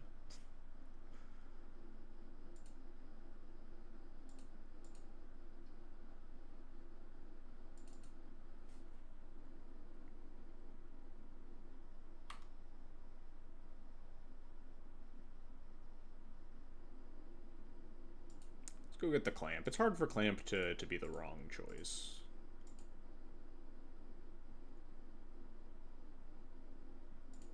I think it just has Ward 1, right? Yep. Alright, cool. Yoink. It's a little tempting there to just, like, yoink the Delighted Halfling, honestly. Because then they don't get any trigger this turn.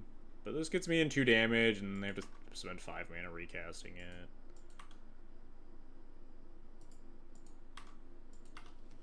I don't know. Kind of all roads lead to Rome situation, I feel. I don't know. Whatever they're doing, I don't feel particularly threatened by it.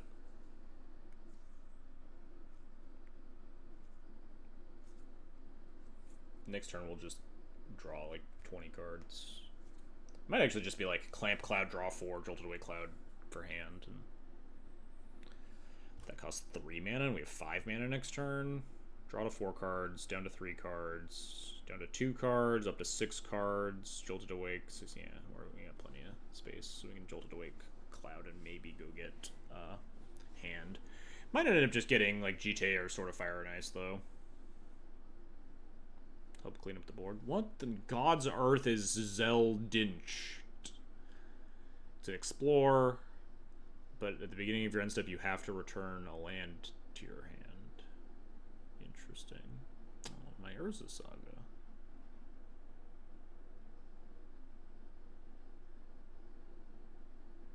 They got a lot of explorers. I don't really know what the end game is on having a lot of explorers. Yeah, I feel like I should go get like a GTA or something. Clean up a bunch of the board state here.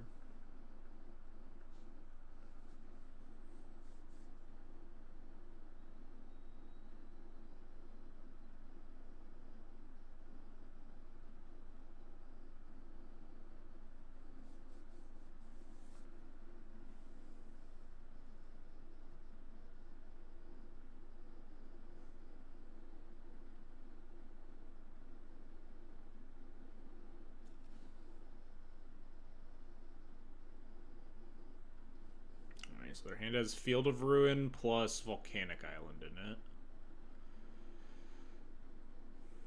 We'd always just Enlighten Tutor for Parallax Wave, huh? I'll always keep the Static Prison around for 1 turn because we don't really have anything else to use energy, although I guess we have the Jolted Awake in our hand. But there's like an off chance we tupped it, we draw Felia and we're able to blink it or something. Let's just play with the Saga. If they want to spend a bunch of mana field ruining my Saga that I don't really care about, then Godspeed.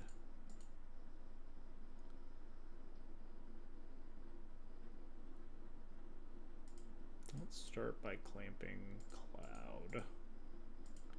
So we could then Jolted Awake Cloud. I guess we could E-Tutor and get like a removal spell, but I don't really want one.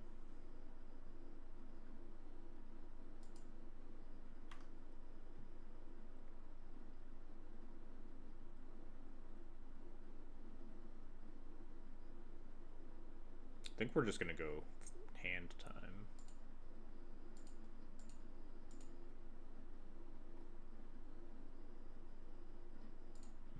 Hello? Moto? I don't want to hit done, because I don't know if I've not chosen a target. It's trying. It's waiting for the server.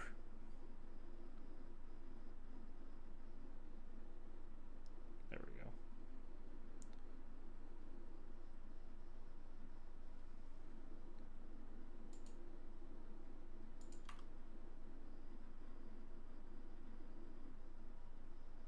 I think I'm just gonna clamp this Hunted Witness.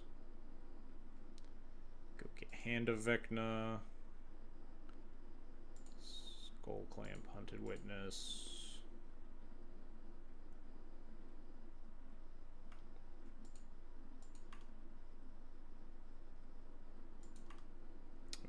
Surfer is. That's a better card to cast than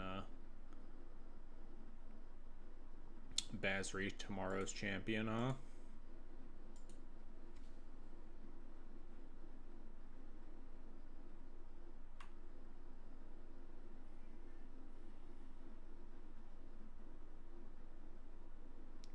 Stupid when the clock doesn't stop when you're just waiting for the slow surfer. Yeah, I mean, the clock has to... I don't pretend that I understand the intricacies of how that all could work. Alright. Do have to be cognizant of, like, there's a potential that we Enlighten Tutor on upkeep for, like, Parallax Wave or something here, but hopefully we don't just, like, get... I don't think we're gonna, like, just die to something randomly, but who knows?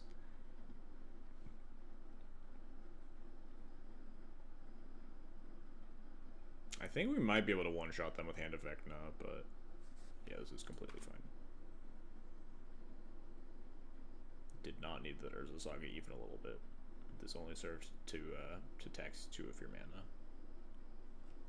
3 of your mana, I guess. Well, no, only 2, because their thing comes in untapped.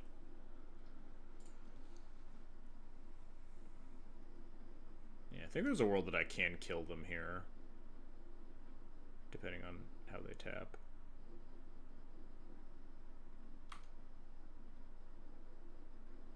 They're 2 colors of blockers, so it's like not perfect, obviously.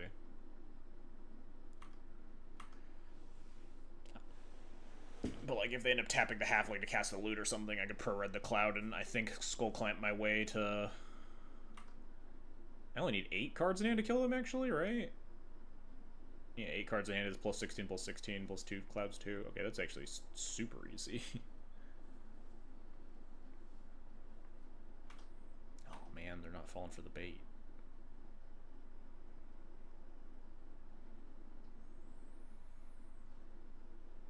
Can I E-tutor for a removal spell and still kill them this turn?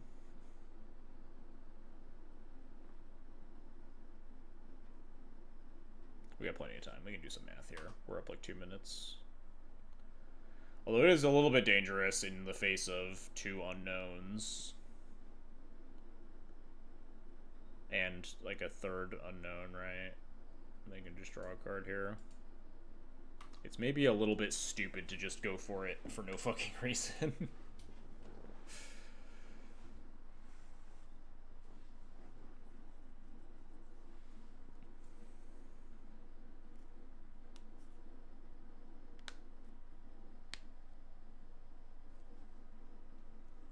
They just have like lightning bolt and then I waste my whole turn doing nothing. Ugh.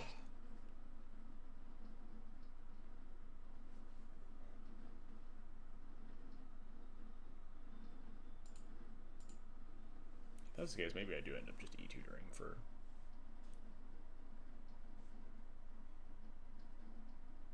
this winter moon, huh? Hang on. I mean, it doesn't actually affect them a ton right now, the scroll turf, but I think taxing their mana is like the only thing that I actually care about here. Yeah, fuck it, why not? I love winter moon.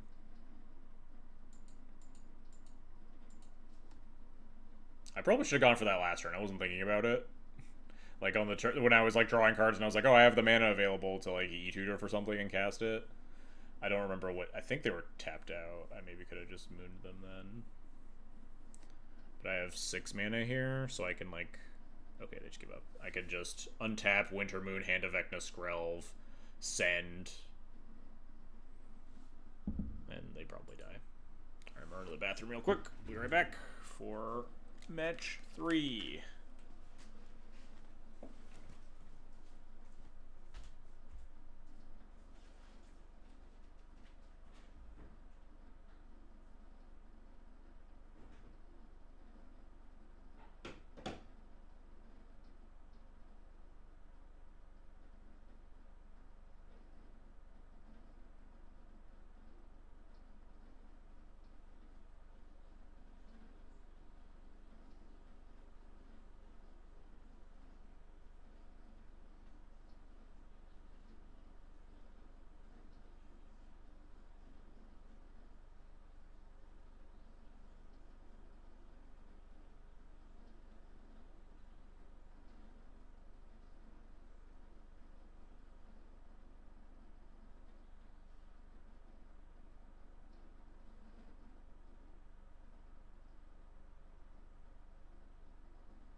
back. Time to play more Magic, more Cloud. Been a weird league so far, huh? We had the nonsensical loot deck. Had a nice Felia match. Unfortunately, got high rolled a little bit, but you know, it is what it is. What's up, fellow Commander players? I prefer not to associate myself with such rabble, but I understand. Okay, so this is the combo deck, right? This is just, it's like Dreamhall's combo. God, enough with these one-land drum hands. On a white source, I think I would keep this, but I'm not super familiar with exactly how this works, but I know it's a Dreamhall's combo deck. I'm gonna keep this in bottom, the pure steel, I think. Although, what is this Enlightened Tutor doing? We have Wintermoon in hand versus the 5-color deck already. Maybe we just keep pure steel. I don't even know what I would tutor for, besides, like, land 3, but our mana's pretty tight up here.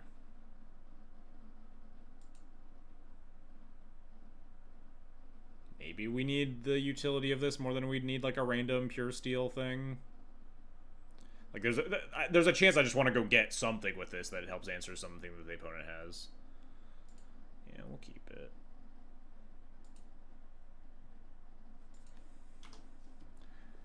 Flash into the Academy Rector into Dream Halls or Draco Genesis into... I don't want to read all that. That's so many steps. I'm just going to assume that if my opponent puts Dream Halls on the stack, then I die. Is that a safe assumption? And has a card in hand. And my duty is to kill them before that happens.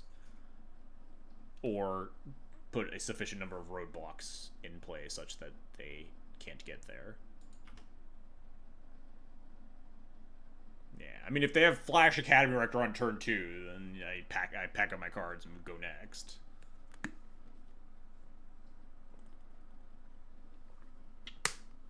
Not a lot I can do to play around in that one. Oh, apparently Beseech the Queen is colorless. Oh, not confirmed yet. That's just one of the things that they were considering. Profane Tutor, huh?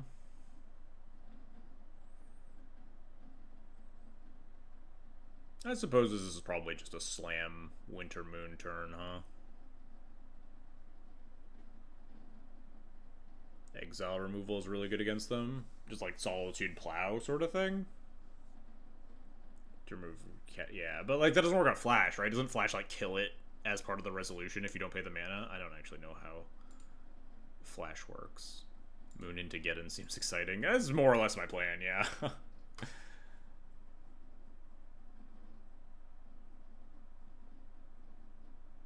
Yeah, this Profane Tutor probably just goes against like Dream Halls or Flash, huh? Sash can beat Flash Rector as well, but it's a little bit expensive to invest in and also hold up. Upkeep Worldly Tutor? Excuse me? Oh, fair enough. Chad, I think I know what this Profane Tutor's getting. Hang on. Hold up. Hold the phone. Hey, we gotta learn how Flash works, everybody, because we're about to die. Flash. You may put a creature from your hand onto the battlefield. If you do, sacrifice it unless you pay its cost reduced by 2. Are we just... No. We can enlighten tutor for Ghost Vacuum, right? Like, that saves us?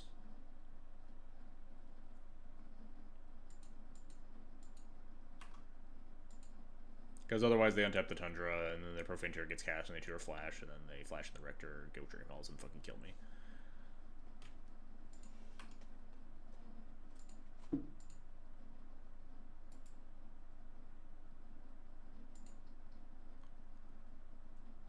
I guess we could also get Disruptor Flute, but I think that's a more stopgap measure. Because if I get the Disruptor Flute, they could eventually like, cast the Rector and get it sacked elsewhere, whereas how does the Ghost Vacuum help? Academy Rector, when it dies, it's a trigger to exile it. So if it is exiled out of the graveyard in response to the trigger, then it can't do anything.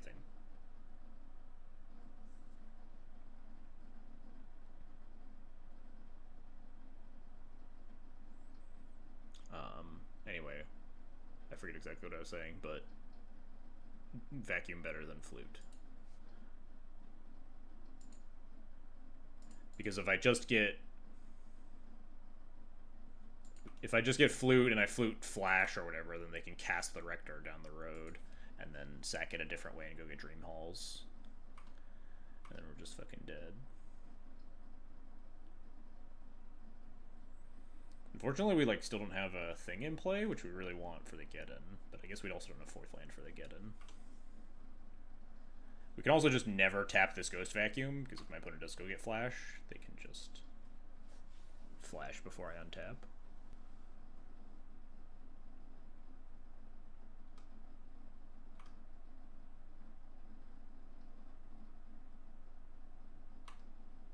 They might have just went and got Dream Halls, though, is the issue, right? the next problem.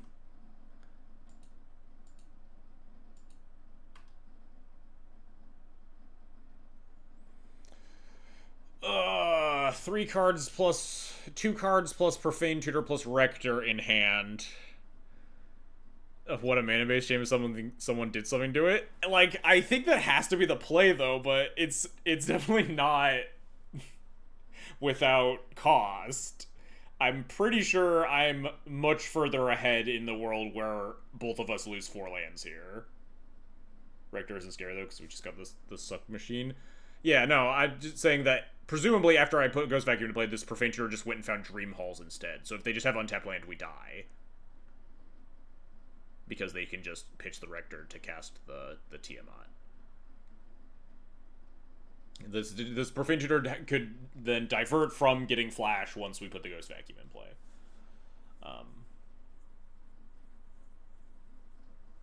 But I do think we kind of have to cast the Ravages, because if they just have any untapped land, we die. And then they have to hit 5 more land drops, and we have to hit 2 land drops to win the game. Yeah, the Dream Halls gets Tiamat. Tiamat gets 4 enough dragons that combo to kill me with the Dream Halls in some fashion. I don't know the specifics. Someone explained it up top, but yeah, my assessment is cast Ravages of War and pray.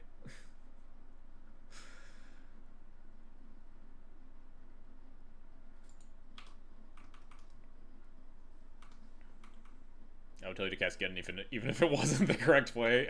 That's respectable, honestly. Oh, they didn't even have the land, though. Wow, I should have just cast my cards.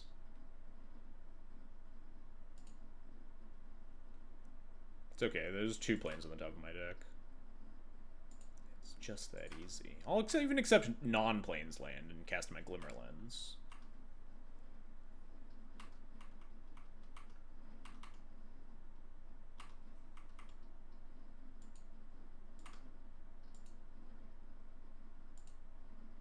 Kind of indiscriminately targeting these mana-producing lands. Damn.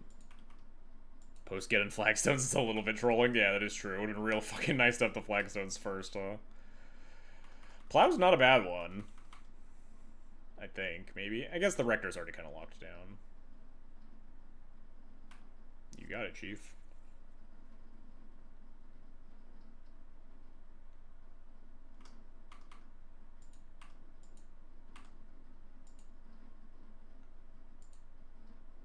I think it's right to exile all their lands. They might have Ren and 6 in there. God knows. Alright, we take those. That's 2 creatures. If I don't draw more lands. And it draws cards? Wow, actually that Factory is the nicest non-white source we could draw, because it turns on the Glimmer Lens too. Misquoting your statistics? Listen. Statistics are what you need them to be. That's all that matters, Jarvis.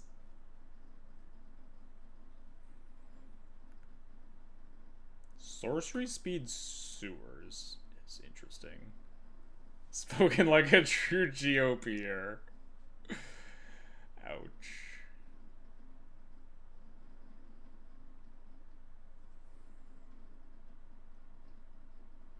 Okay, this is backup. This is the backup Dream Halls. Or, like, the first Dream Halls for Erector, because it's better than Dream Halls, right?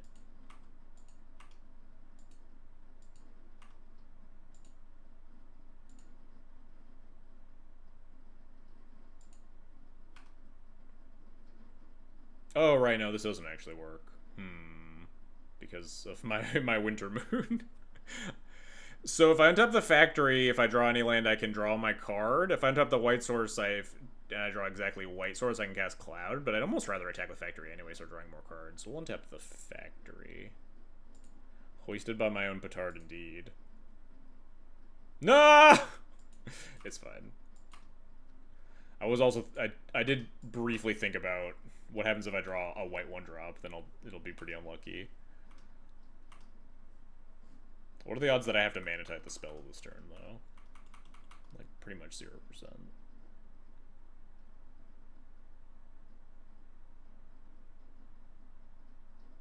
Well, I mean, I guess that's not a huge deal. Our opponent looks very dead. Yes, I agree.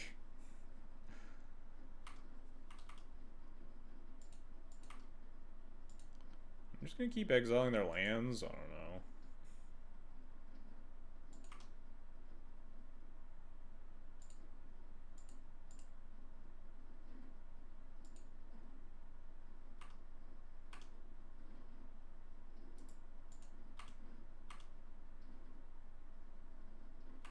Nope, not a land.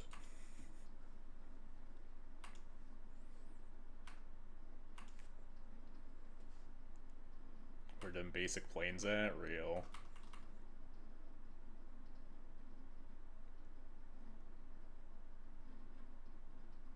You even accept a snow-covered plains? I mean, I don't have any non-snow-covered plains in the deck.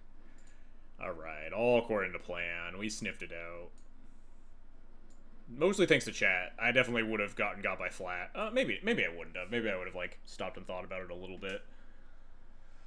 After they tutored the Rector, and I stare at the, Profane Tutor and be like, what could this do to me that's bad?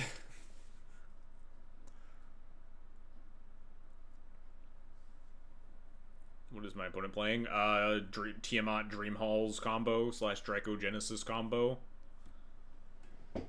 You put the Dream Halls of the Dracogenesis in play through one way or another, and then cast Tiamat, and then cast a bunch of dragons that kill you.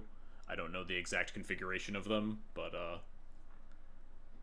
you can definitely kill if you can cast, like, 2 or maybe 3 dragons for free.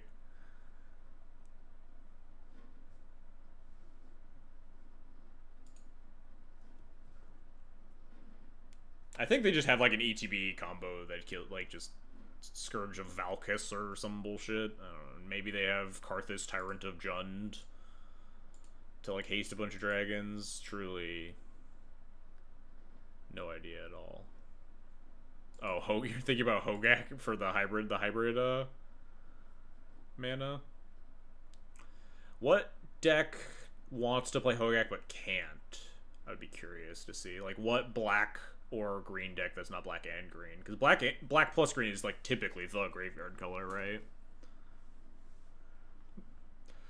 Does this hand just suck against Tiamat? Just, like, no interaction, a bunch of removal spells. It's got, like, Mom, Cloud, hand? I don't know if that's fast enough. I assume generally not. Especially on the draw. It is a turn 4 kill, though, and, like, technically they're a turn 5 deck with Dream Halls, but obviously they have other means of getting there. I'll keep for science. Against maybe my better judgment. Yeah, Vecna definitely sounds like 100% my plan against them. Yeah, Flash and Director is not something that I don't think you're really allowed to readily play around. Nice. Good job, Mom. Taking that Stern's Golden like a champ.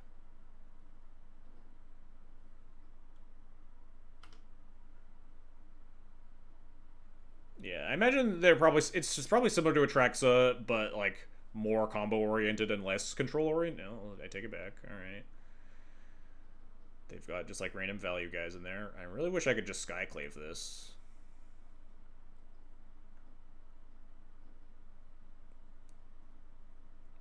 Do I want to just let them draw a card? Not really. Do I just mark? I guess I just march this. It's just so mana inefficient, but seems kind of fine.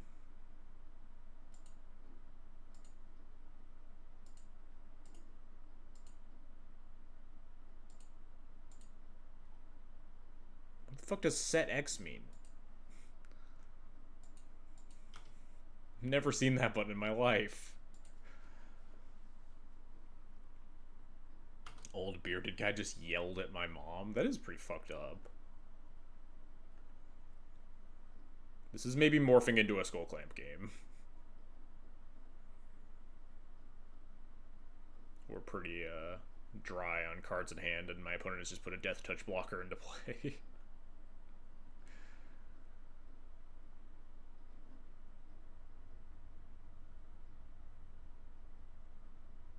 And we've drawn 3 lands for our draw steps thus far. Do I just jam the Clamp here if this resolves? I think I do. They showed discard last game, so play into Mana Tithes or like in Abrupt Decays versus play into Thought Seizes and Duresses and Inquisitions. It's also more mana efficient if they end up killing the Clamp. We have 4 mana to recast Cloud.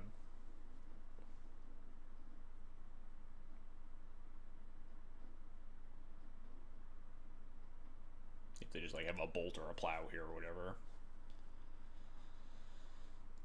then we can replay Cloud and still have the Clamp in play. Push. Yep.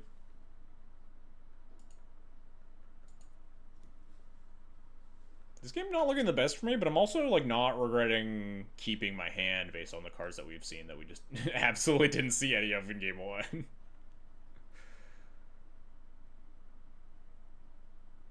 The God's Earth is this? It's like an X spell?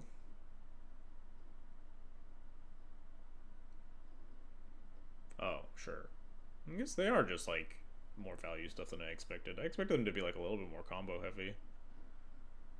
Yeah, I don't think we're winning all of a sudden.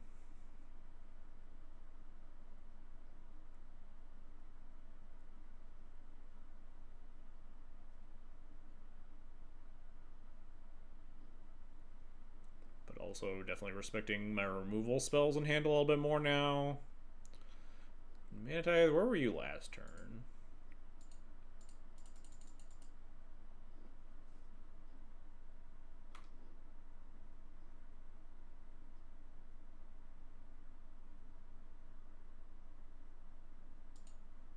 I don't really have a lot of good options here. I think we're just fucking hosed.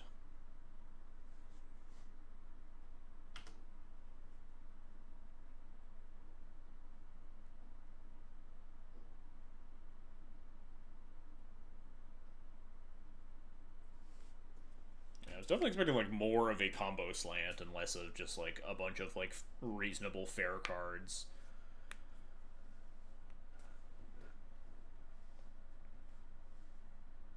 This does just kind of like feel like a track saw. Am I really just drawing 4 cards and then dying?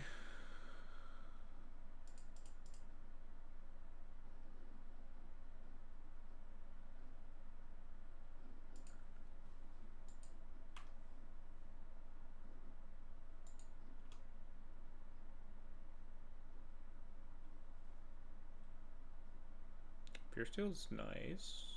Down the road. I think we're just playing like Formal Wear plus Bodyguard here.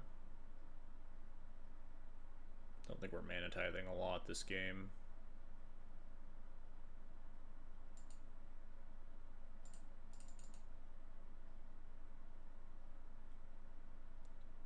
Oh, I should have thought about Ancient Den. I only counted my 2 artifacts between Formal Wear and Clamp, but there's a chance I wanted to play Ancient Den that turn so I could like have Crystal Vein or Talon Gates and still get to Metalcraft. I don't even know if any of that's good enough, but could just grab like Anduril. It's very expensive for what it does, though.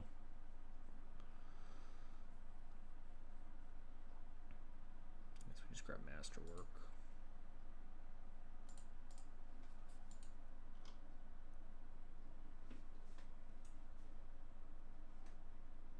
There's the Force Spike.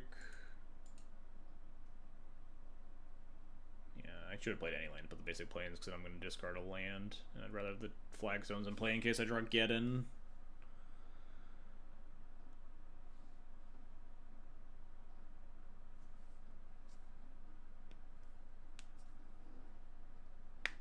I wonder if I was actually supposed to Masterwork back the Mom there instead of casting Bodyguard.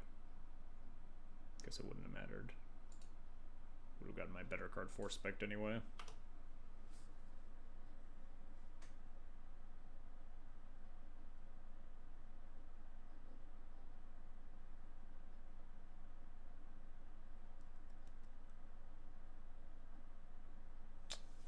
Never a card you're happy to see on the stack.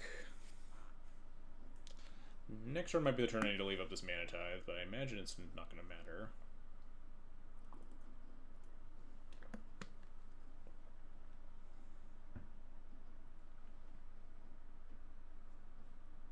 Yeah, we can't Mana Tithe the Dream Halls anyway.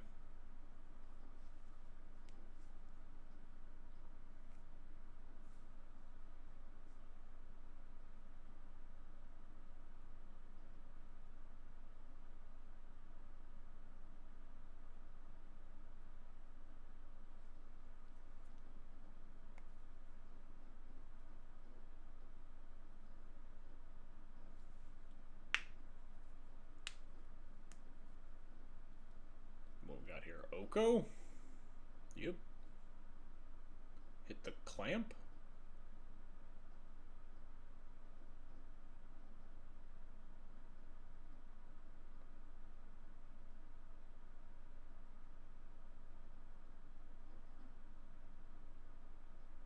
Might be able to like steal Monarchy here. Although, because I fucked up the Ancient Den turn, I can't like Talon Gates out the Tower Winder, and I guess we can still get Metalcraft with the Masterwork, which I'm very likely to play anyway, so it's not a huge deal. Interesting choice. I can still Masterwork that.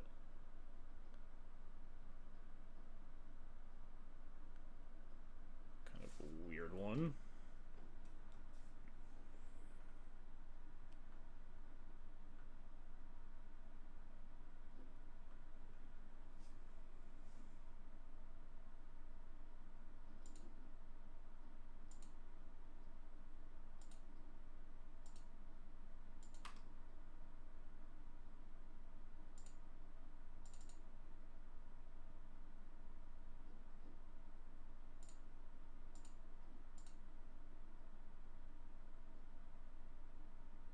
Oh, no, it's not an artifact anymore. Shit.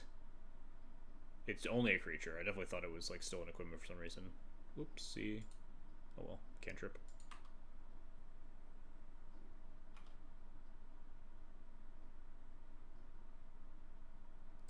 Let's start cycling this Doomed Traveler, huh?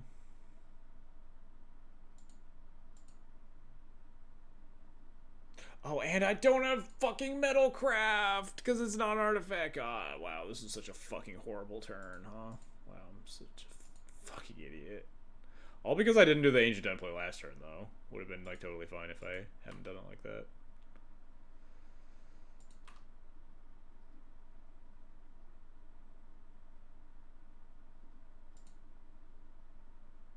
I think I'm kind of happy to Swift reconfig one of these tokens and take Monarchy and see how that goes, though.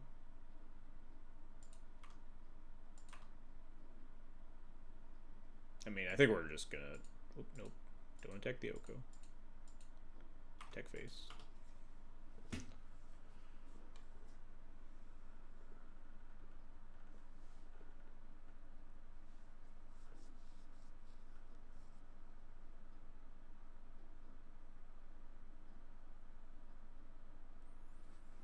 Maybe they won't have any way to kill me, you know? The ultimate 7-card hand.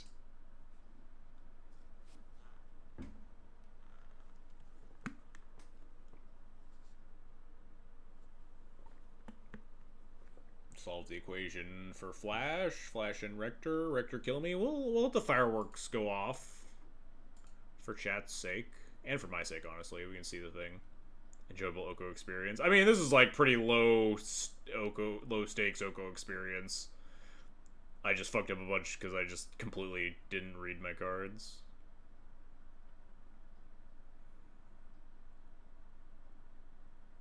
I'll let the Draco Genesis fireworks go off here. Let's see exactly how we die.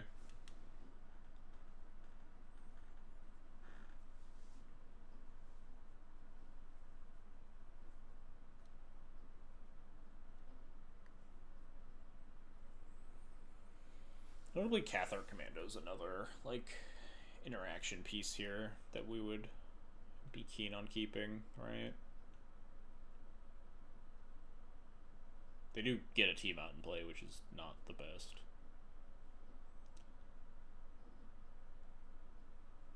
But could definitely break up the combo.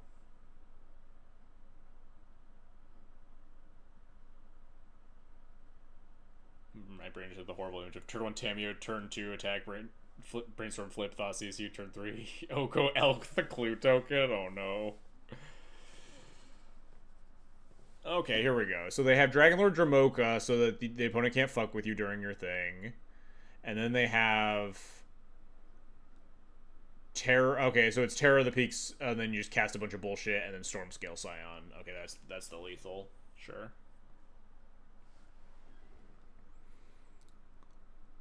I assume the lethal line is like a little bit different if you have Dream Halls in play instead. You could probably just get like 4 red dragons, right? And then just Terror of the Peaks into Stormscale Scion, and that's like probably already lethal, right? Yeah, it equals damage equal to its power, so I think even like Storm 3 Stormscale Scion would still kill you. Because it would be 3... How big are you guys at base? 4 4s? So it'd be 6 6s? That's actually technically only 18. Right? Which is like pretty... And also you get like 1,000 guys in play. So... Dragonlord Colgan plus Terror of the Peaks would kill you? Yeah. Maybe there's like one more dragon in there to like slightly deviate from that specific kill, but... The Draco Genesis kill, which is probably the primary one in terms of cheating enchantments into play. You can just kind of get whatever you want in Dragonlord Dramoka as a free roll. Alright, we're on the play. Damn. Alright, we got Ghost Vacuum as a pretty nice piece of interaction. So I'm happy to keep this. I don't really want to play it on turn 1, though. It's weaker to discard-based disruption, but it also weakens our clock. And also maybe, like, changes the navigation of their early turns. If they, like, find a Flash or a Rector off a cantrip, then they, like, keep a card that's less effective. I think I'm fine sitting on it until, like, turn 3 or 4. I haven't mathed out if the added 1/1 helps on Hand of Vecna Lethal, but I doubt it does. I think like a Savannah Alliance on turn 1 might get there. If you're on the play and you play turn 2 Cloud for Hand of Vecna, turn 1 2/1, and then turn 2 Cloud for Hand of Vecna, and then turn 3 Hand. That's only 4 extra damage, right? I have no idea if that's good enough.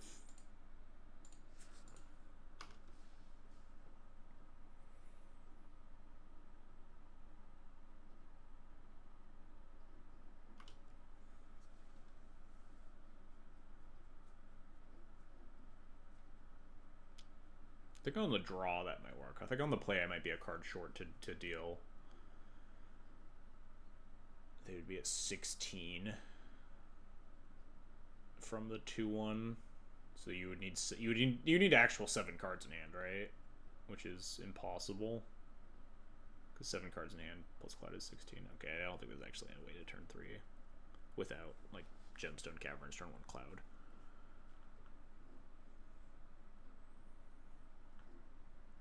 Sure.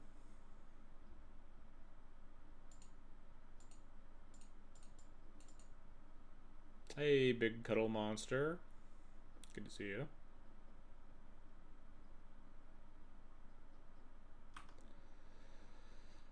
Feels like it's Hand of Vecna time.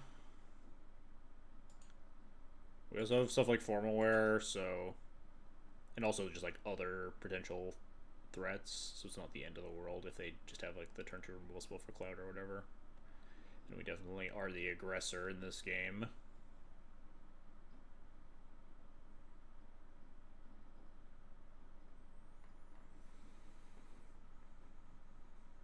I suppose by not playing the vacuum on turn 1 we are going to get got by the flash nut draw, but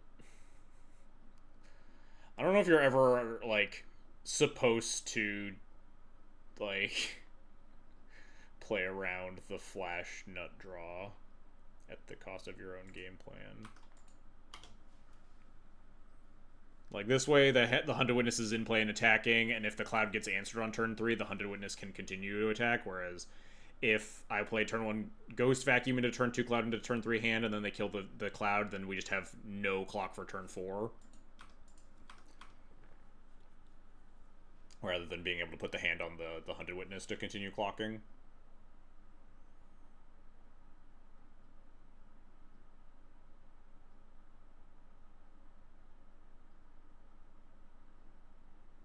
If they cast, like, Demonic Tutor, maybe we have to play the Ghost Vacuum. Oh, nice. Just damn.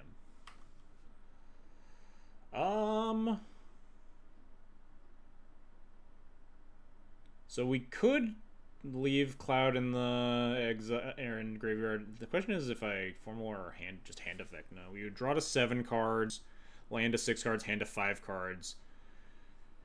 And then this thing would just attack for 6, which is pretty close to just lethaling. Because it like lethals in combo with the Indebted Spirit over a couple of turns. I think I'm supposed to leave Cloud in the graveyard regardless, because we have 2 ways to get it back out of the graveyard. Even if they like Thoughtseize me next turn, take the form more, the Ghost Vacuum can at least pick it back out. So I think I'm supposed to leave it, but then just slam hand.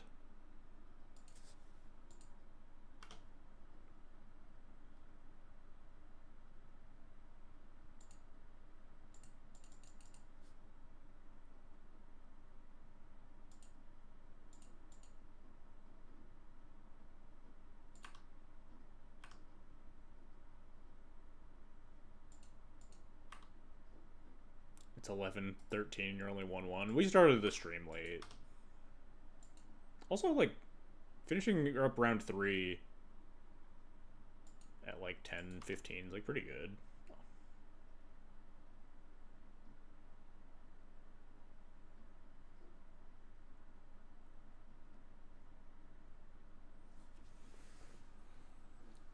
Every turn I don't put this Ghost Vacuum into play is substantially scarier than the prior, I suppose. Yeah, it's definitely Ghost Vacuum turn now. I think I'm probably just going to go to combat, attack, and then Formalware. I'll just draw like City of Traders, then Formalware is just like lethal. You just go get boots, and then put everything on Cloud.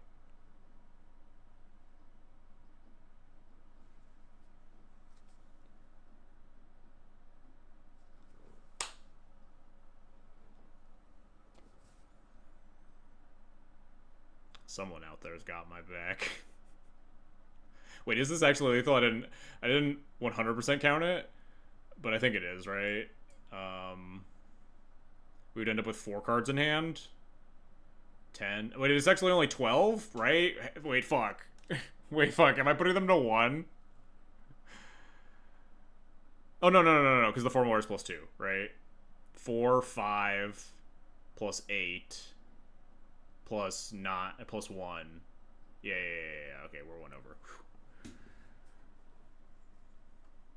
Maybe if they have, like, misstep, I'll be very sad, but...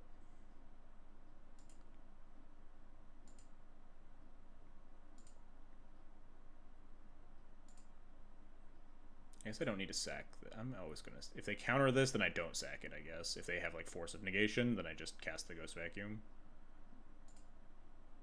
And this is just gonna go get boots. I can cast the boots with the Crystal Vein. And if they, like, misstep the boots, then we can use the last mana for the Ghost Vacuum still.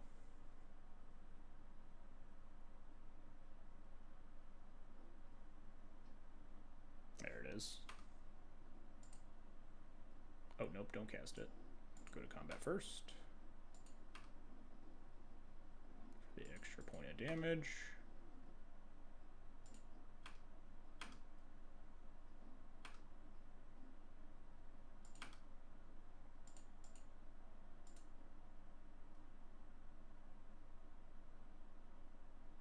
Forced negation is cheating? Yeah, really unlucky.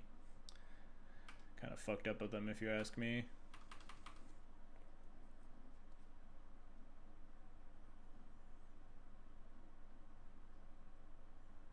Do we have lethal this turn? No, because Cloud costs 4. Wait, hang on. Maybe? It also required them to like tap low enough that we can feel comfortable ghost vacuuming our own Cloud out of the graveyard into the command zone and not get like flash rectored. Missed one more point by playing the land first. Oh, fuck, you are right. Yeah, I should have cast the formal wear. Yeah. If they were at 7, that would not change the map. Maybe it actually would, because I think I might only have 6 here.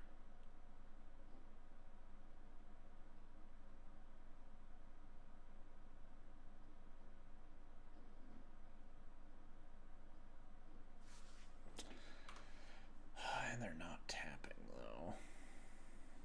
Which means we're starting to get into danger of just Dream Halls territory. I don't think I'm allowed to tap the Ghost Vacuum. And tapping the Ghost Vacuum doesn't even mean lethal. If they don't have Flash Rector and we tap the Ghost Vacuum to put Cloud back in the command zone, we untap, go to 4 cards in hand. We can cast the Cloud, get Boots, play Boots, equip Boots to Cloud, and then hand... Oh, I know that is just lethal again, right? Because of, like, the hand on the Cloud. But, like, against a deck like this with 4 mana up, it seems like a bad decision. Oh, wait, maybe they're just doing something main too. Demonic Tutor. Well, I really feel like I can't tap the Ghost Vacuum now, huh? But, like, if I have the Ghost Vacuum in play, then what are the odds that they have, like, they go get Flash Rector? That seems like a bad choice.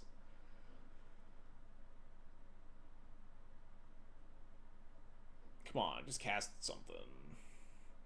Come on, opponent. Come on, don't be like that. The problem is that, you know, this is just Dream Halls, though, right? In this spot, you just always Demonic Tutor Dream Halls. Against a Ghost Vacuum, with your hitting you like with your 4th land, I feel like there's a very good chance that you just get Halls here, and that they don't have Flash Rector, and that I'm supposed to try to go for the kill this turn. And obviously, they might have like a Plow and also an untapped land and also the Dream Halls that they just put in hand. But I think my best odds of winning is tapping this Ghost Vacuum on Cloud.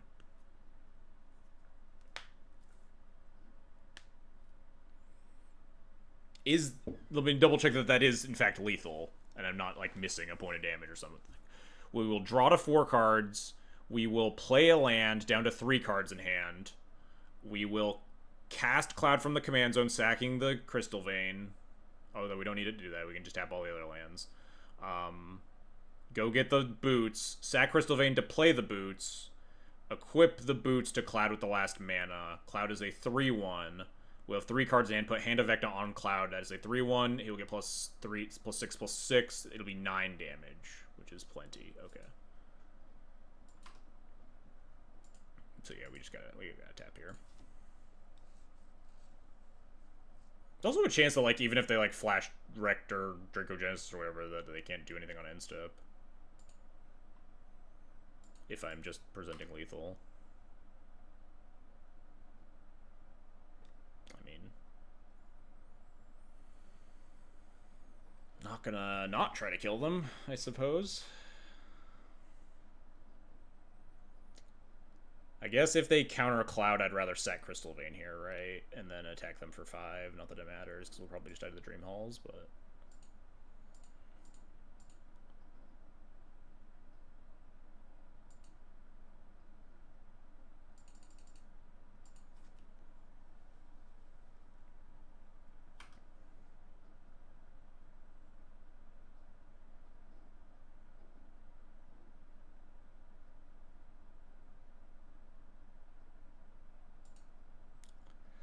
If they have mana tithe or whatever, then the boot's getting mana tithe doesn't actually matter even if I pay for it.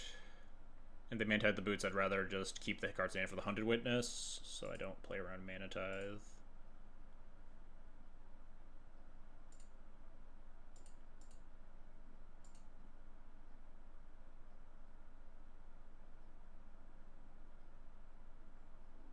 There's Plow. Yeah. Unfortunate.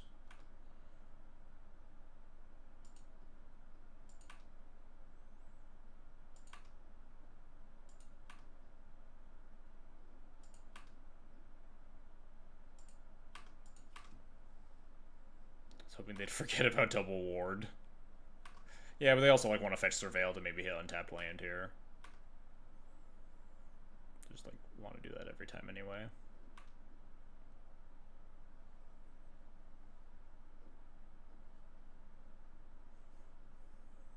Yeah, my opponent having like, I mean, it's possible that they had to like Demonic Tutor for the Plow to stay alive, and that they're not about to fucking Dream Halls me. All right, they put a card on top, so I'm not loving my my likelihood of living. Those are not great though. I think we just draw like exactly all lands this entire game. I'm pretty sure we kept 2 guys, Ghost Vacuum, 4 lands, right? Just ripped exclusively more lands.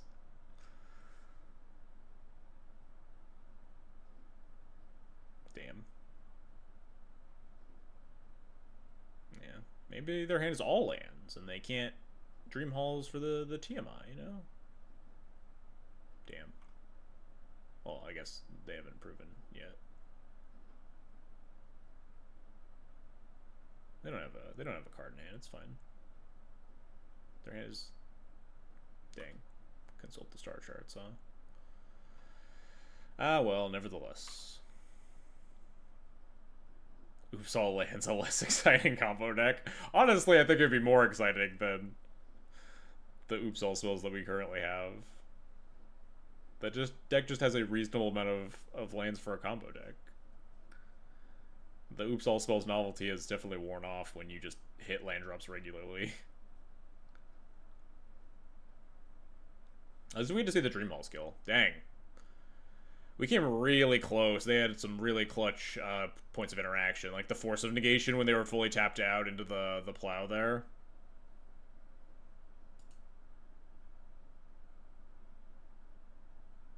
So there's another red card here, but what is it? Like, I don't think I... Oh no, I'm at 17, and we figured out that they deal 18 here, right?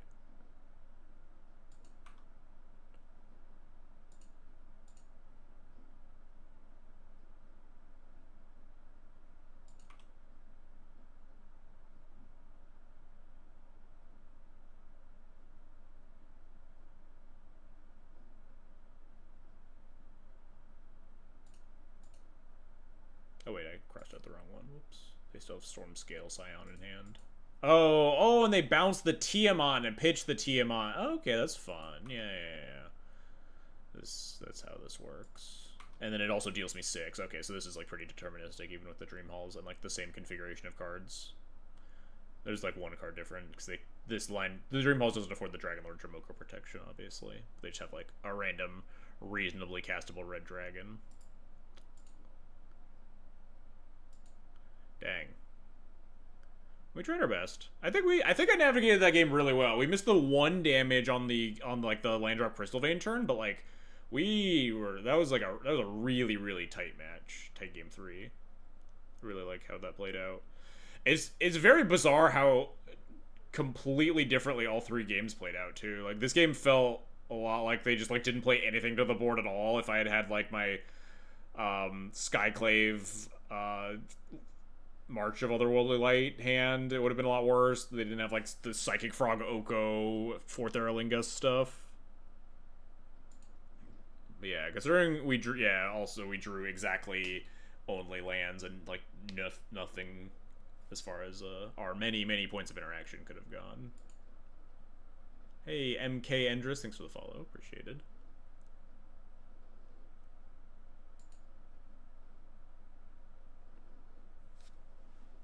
We also pretty much only drew lands in that game too. Just not on the cards.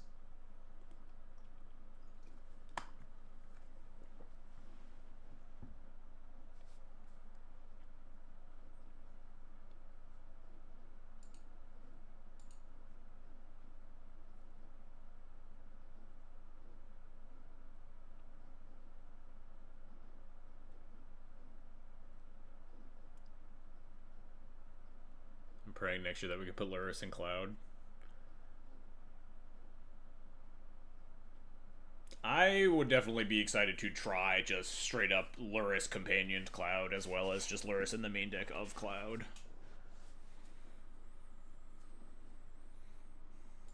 Alright, thank God. An easy matchup, huh? And this hand's just incredible. Alright, sure, we take those.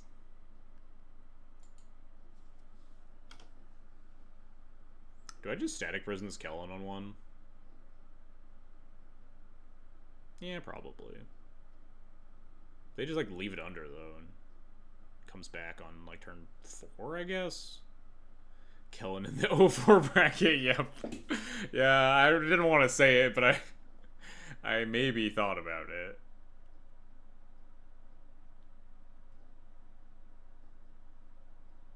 What are the odds my opponent just like autopilots and just puts the Kellen back in the command zone? It's like 100%, right?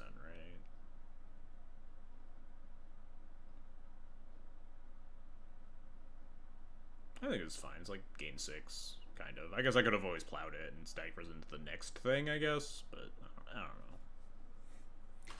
When my opponent revealed Kellen, my brain just like immediately started shutting down. He was probably ready to plow the Kellen, huh? Just Static Prison, the next annoying thing. I like instant speed removal spells, though. Against the mono red deck. They can be useful.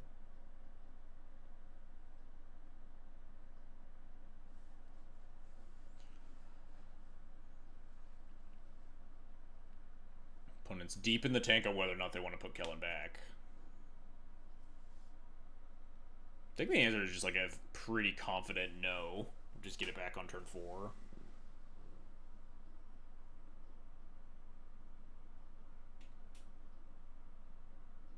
Or like turn 5, I guess. It's a long time for your mono red deck to be without your thing. But like you're probably not going to cast this then again in the next 4 turns. One of the red deck 0-4 guys that takes 25 minutes to play. Oh, I hope not. Please, please no. I'll cry.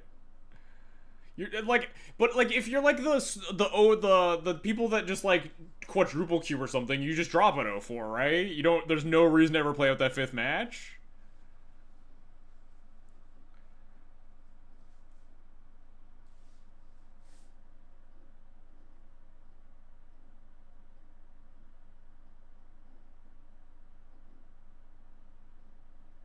Alright, they leave it there. Cool.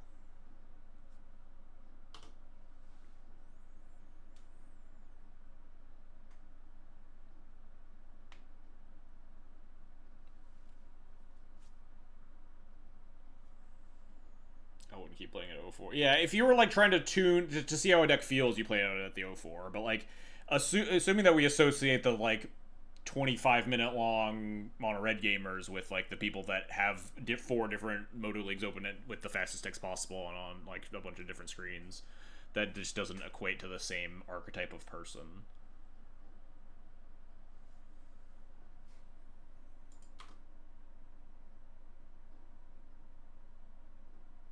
I think I'm just gonna cloud for formal wear.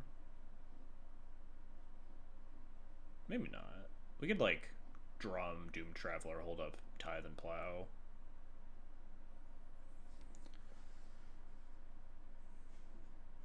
It is always the red deck wins, guys. It has at least been a step up because it used to be like just very like clear win traders that were playing mono white Kithian with like literal draft chaff in the queues, but I think Daybreak took care of them for the most part.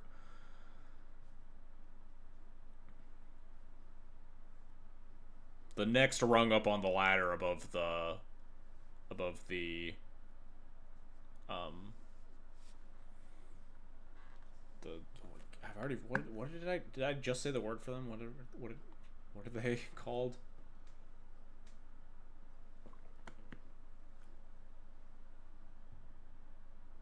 The people that just like win traders. There we go. Yeah. What motivated you to pick this version of Source of Plowshares? Probably the auto import on Moto, if I had to guess. I have the Yargle plows when I'm thinking about it.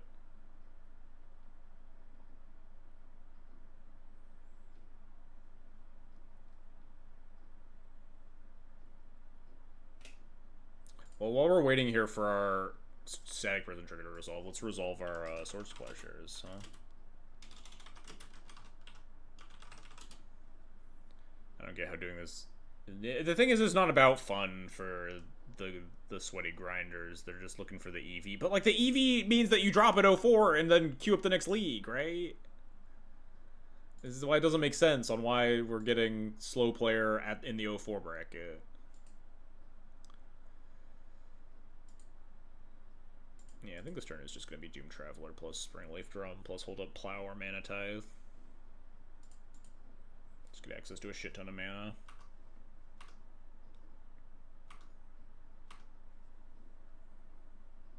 It's possible that that they're a new player and learning how to use the platform, and they've chosen Dual Commander in like a relatively cheap mono red deck in order to do so. I have become bitter and jaded with my experience on MTGO. I find that unlikely, but not impossible.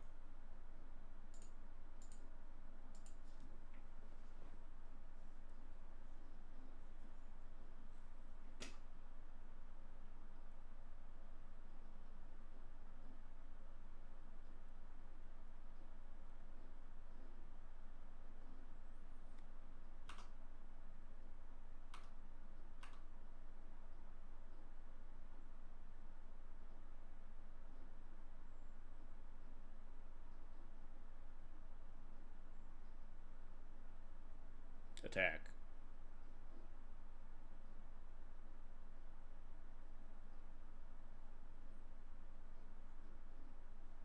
Possibly the HF connection issues. They're playing with the plays from bad internet. It's a little suspicious that it's always the mono red players, though, you know?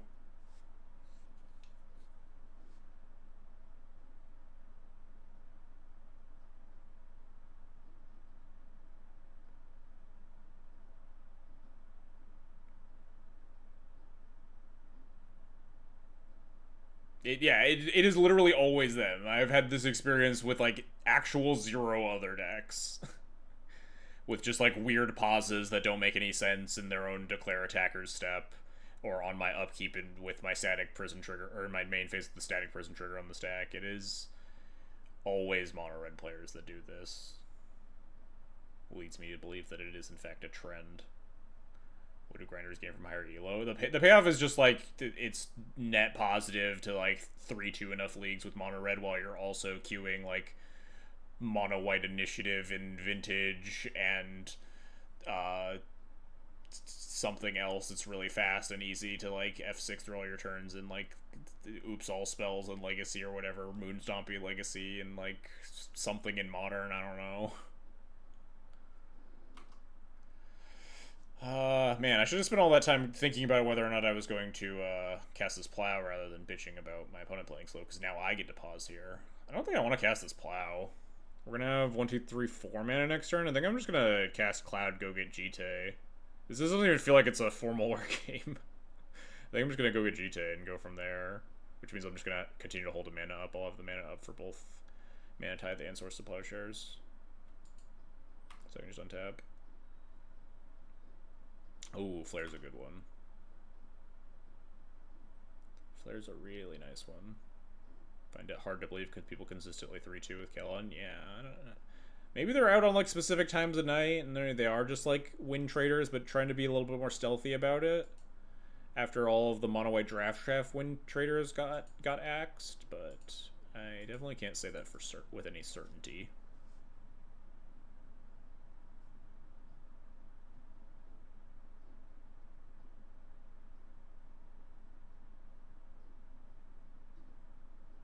It's just like the cheapest deck that you can have reasonable doubt that you're actually win trading.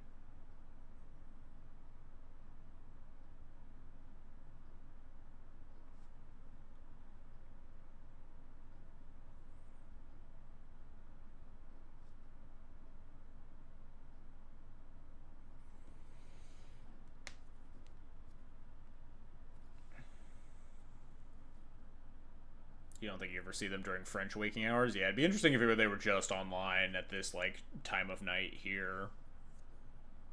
Because I know if Lackey sees them too, then Lackey usually like plays pretty late at night.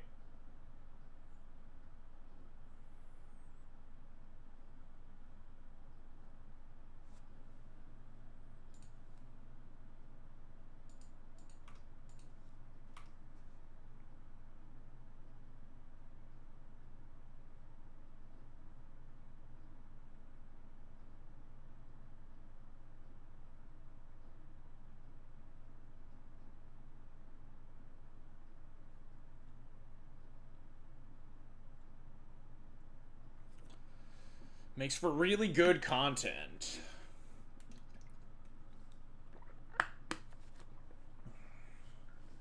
So chat, let's rehash those hybrid mana cost rules now that more people have rolled in. Watsy thinking about changing the hybrid mana cost rules in Commander to be an or rather than an and. Pretty exciting stuff, right? For potential dual Commander cards.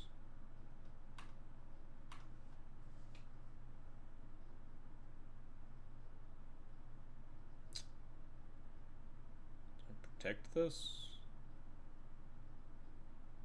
There is a Grim Lavamancer in play, notably. Could just like let this die.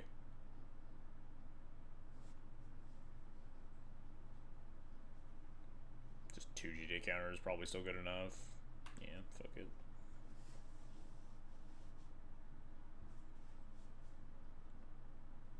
I too want to play Luris in all of my decks.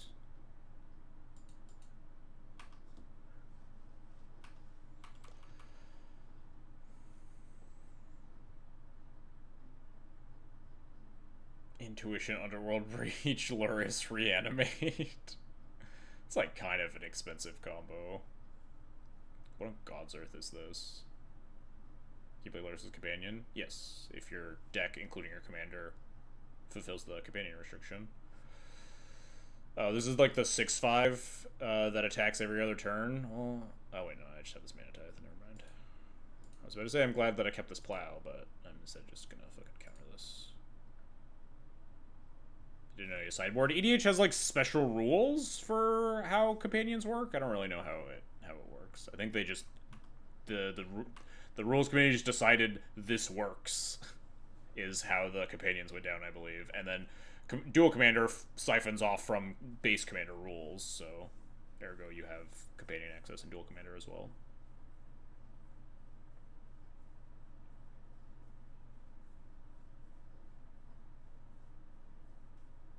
There was some questions about that when they were spoiling companions initially, but yeah, I think I'm just gonna plow this Grim Lavamancer. And then yeah, this is completely fine. I don't give a shit.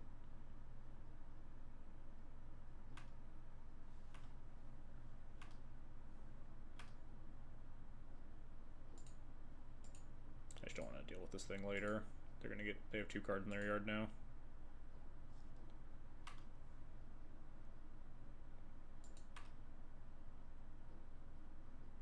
Damn.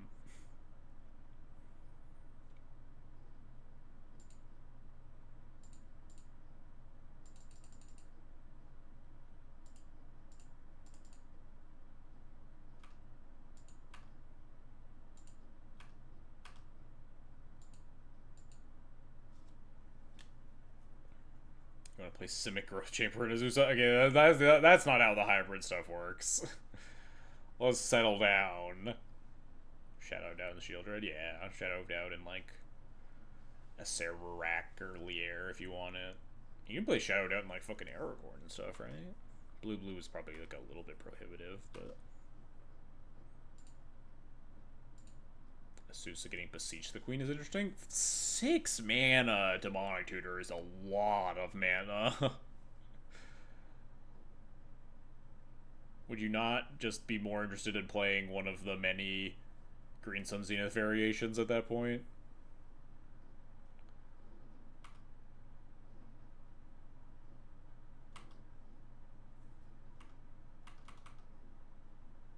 Yeah, but it's a Zeus. Yeah, but like, there's a lot of like colorless Demonic Tutor type cards that cost 100,000 mana, right? I think I pinged my Doomed Traveler here, honestly, to keep a creature in play.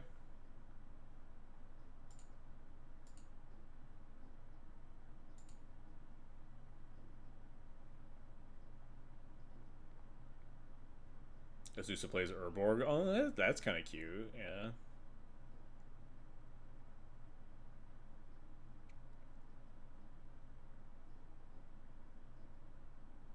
One, two, three, four, five, 6 mana. So we can cast Cloud, go get Formal Wear, and still equip the Spirit Token here, which is pretty good.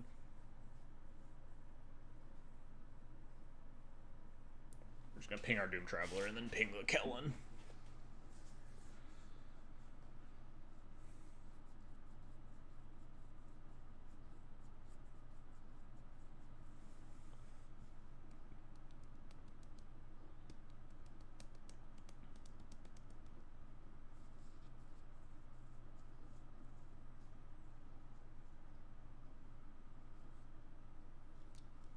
Black decks have access to Unmake. What on God's Earth is Unmake?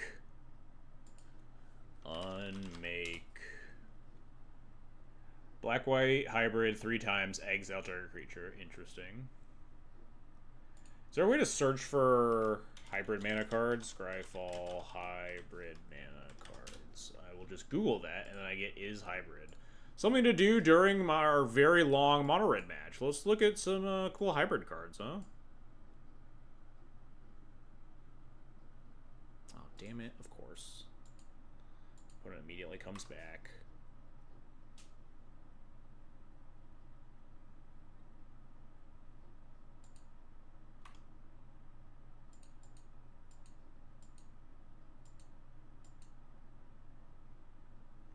Am I just taking 4? Yeah, because I just want to pick McKellen. As much as I want to kill their land.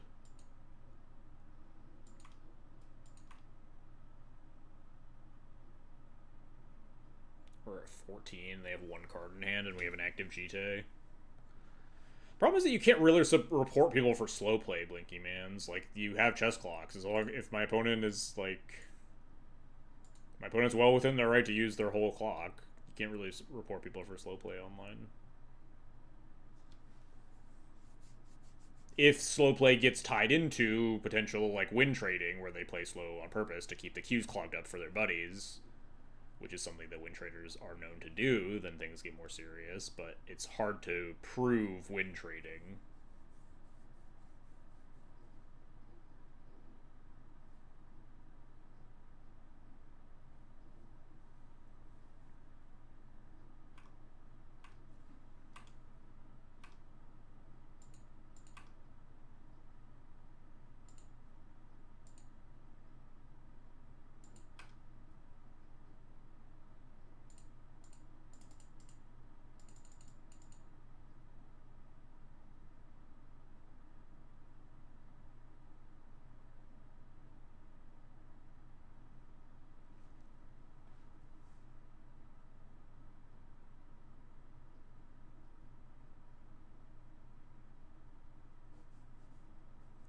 One's just gonna go get Formal Wear here. 10 minutes is a long time to be down on clock. My opponent's getting there. They're only down like 8.5 right now.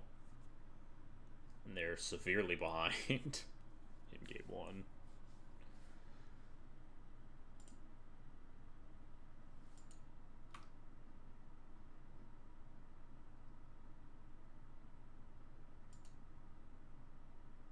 Which cards would be going into Cloud? Yeah, probably Luris and Judge's Familiar. I would actively attempt to make Cloud into a Luris deck to see if that's viable, and if it's not, I would just put Luris in the main deck. and probably play Judge's Familiar.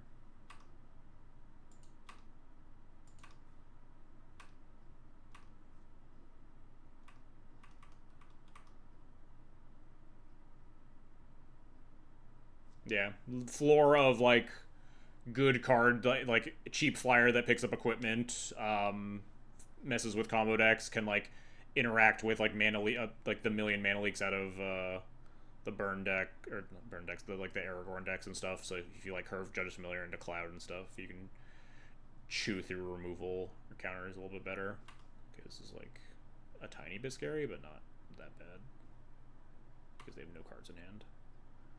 I'm just gonna kill their Mishra's Factory here and take 5, and then come on! What are we doing? What are we casting? Headliner Scarlet, activating Factory, conceding? Come on!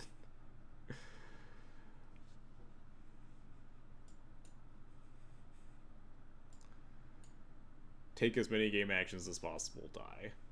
Sure. I mean, I don't even know if it's sus though, because wouldn't they like have just made me play it out longer? They acknowledged that they were just never ever winning that game. I was going to take 5, kill their Mishra's Factory, untap, equip GTA to Cloud, and kill their Headliner Scarlet, and they were just going to lose extremely badly. Can we play the red white level up guy? I mean, in theory, in this world, you technically could. I don't think I would though.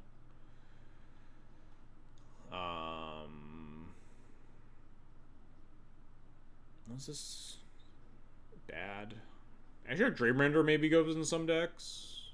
Maybe not.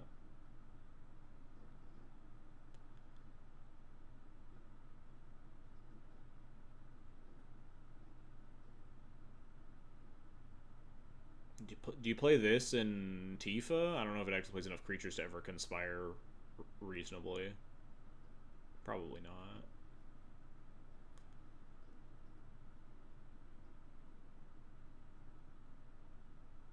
We could play Dryad Militant if you like really hate Lier and like the Rog Storm decks, I guess. It's an option. Leyline of the Gutbeck can either be played in mono green or 4C non-green, nothing in between. I wasn't there for the announcement, so I didn't check. Yeah, you play it in like any green X deck technically.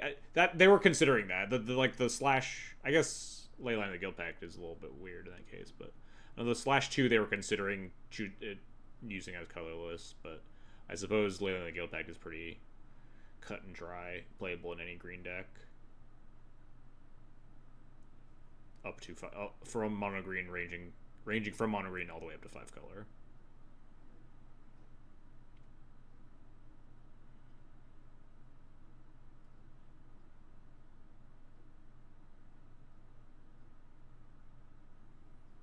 Man, it turns out a lot of these cards are bad. Burning Tree doesn't even get to be played anywhere new, even if you wanted to. You could play Boros Reckoner, I guess. Carnage Interpreter maybe start seeing play in like in various mono black or mono red decks. This card's like pretty reasonable rate.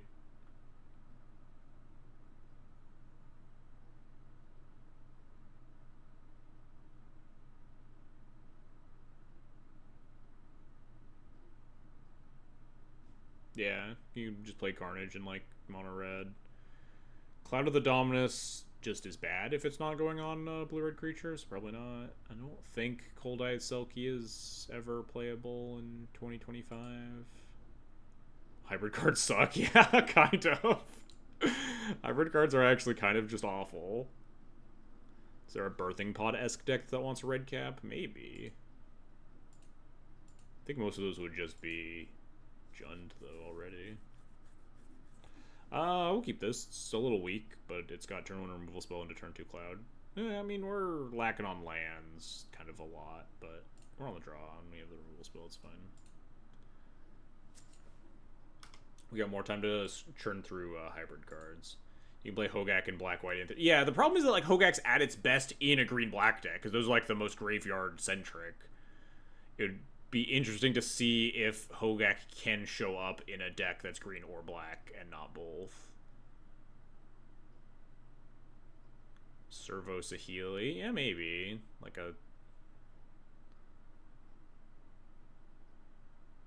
could play Curse of Chains in Light Pause, I guess. I don't think you would want to. It's just kind of like a bad pacifism. You were always allowed to play those.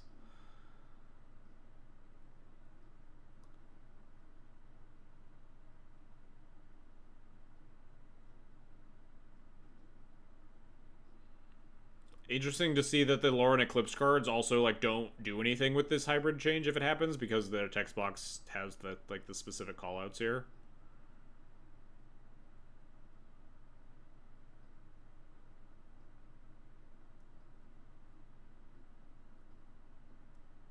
Six mana, deal 4 damage.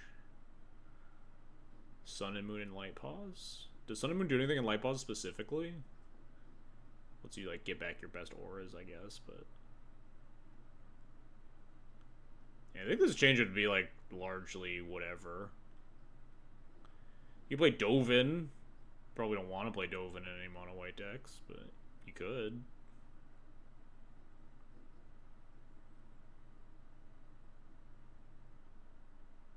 Oh, because it's an aura. Okay, yeah, it's a little bit better because it has that aura buff on it. I didn't think about that. It's just a graveyard hate piece that triggers your Light Pause. Sundering Growth. Isn't that just like Naturalize Populate or something?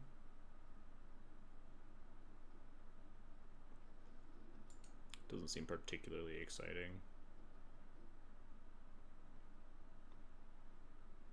Mono white Everstrike. We put Everstrike into Light Pause. I don't know how we're getting this 5 mana card in the graveyard. I'm done thinking about that one. Enchanted Evening in Sithis. Feels really expensive still. Fiend Artisan could maybe show up some places, huh? It's like kind of nice. Although again, most of like the creature sacrificey stuff, similar to Hogak, is just like this kind of is at its home in a green-black deck. And like mono green doesn't really exist in a way that wants Fiend Artisan. Maybe in like Fellows? Fiend Artisan and blue-green can get Nadu. Yeah, I guess in like non-Thrasios plus red-black, or yeah, plus black-white. They're not even playing Fiend Artisan, though. Figure of Destiny, Figure of Fable become playable, or you're allowed to put them in your deck, I guess. Crazy. This card is just like better than Figure of Destiny. I guess it's in like less aggressive colors, right? But like 2/3, and then at 3 mana, 4/5 is at a 4/4, and then at the very end, it's a 7/8 with protection from your opponents. It's just a giant true name versus just 8/8 flying first strike. Figure of Destiny aged really poorly. Yeah, that's pretty valid.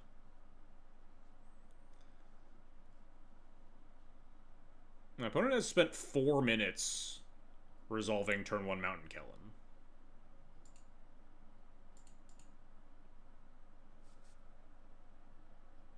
Just a full 4 fucking minutes.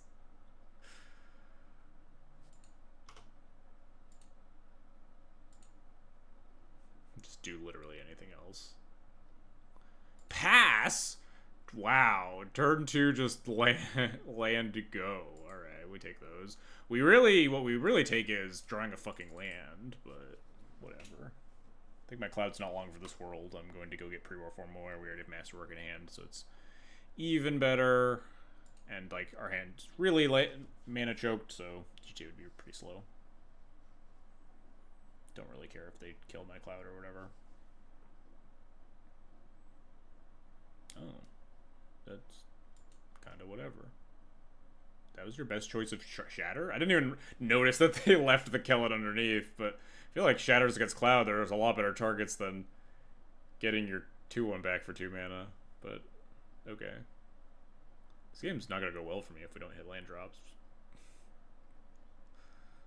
Alright. Opponents... Wait.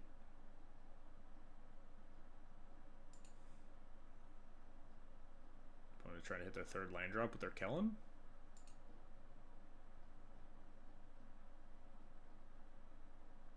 Is Ragavan legal as commander? Ragavan's not legal at all. Wow. So unlucky. If we just, like, miss on land here, things... Oh, God. Things are so bad. Holy. Sorcery speed my Cathar Commando. So I don't move a discard.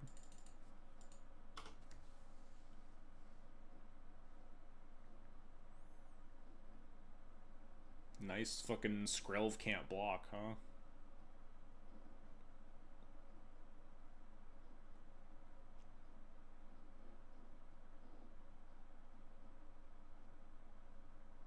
Lightpaws wouldn't be able to play Strength of the Harvest, and that's kind of sad.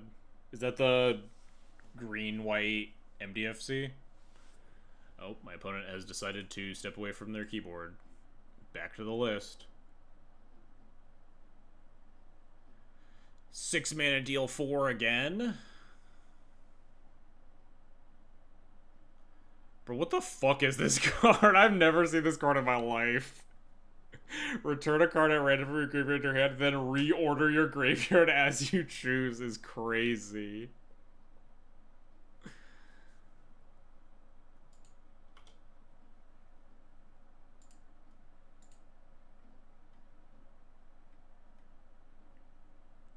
Reorder your graveyard. I mean, I guess we just block this thing, huh?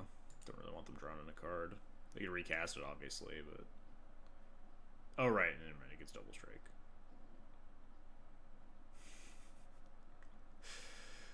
Do we go next yet?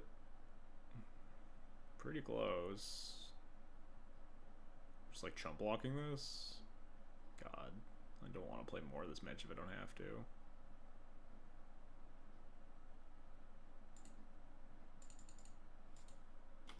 Still think if we just draw like another land, we're pretty solidly in this game still.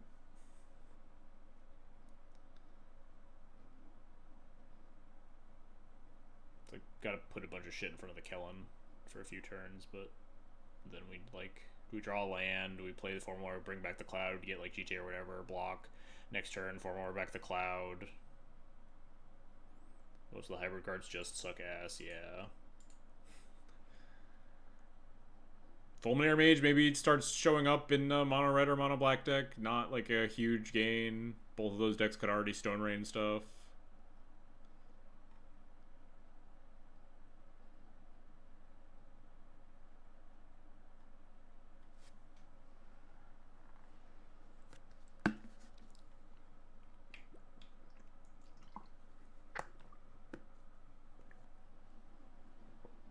Gallant Citizen, kind of good for a Devotion deck. I missed whatever Gallant Citizen was. Oh, it's just like a little cantrip guy.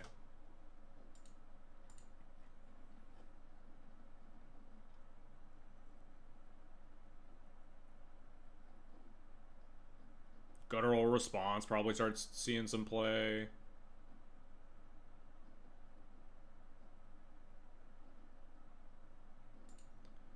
Firebrained Scheme.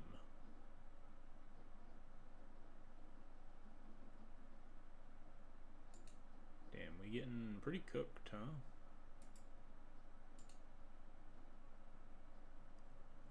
Turns out, God, wow,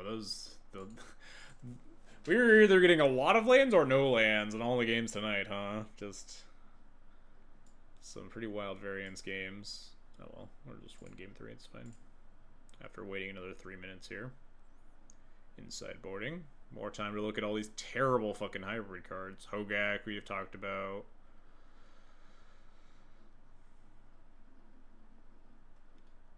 We get to play Indominus Rex Alpha in our green-black decks. I'm not reading all the text on that one. You could play Indoraptor in red-black. I'm also not going to read the text on that one.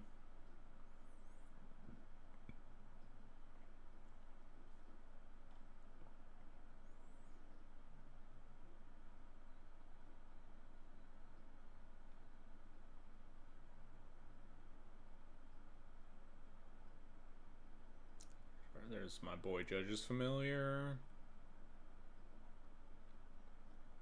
Yeah, Kiora maybe starts showing up in some, like... It probably shows up in, like, in a lot of the mono green decks, right? If you're, like, playing Rofellos, I imagine Kiora is just really good, right? Works well with giant idiots and works well with Rafellos. Kitchen Finks is not really a 2025 Magic card. Okay,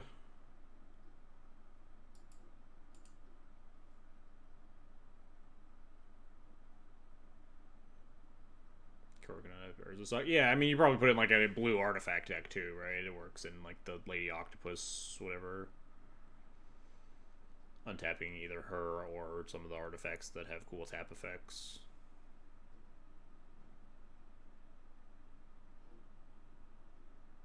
There's our boy Luris.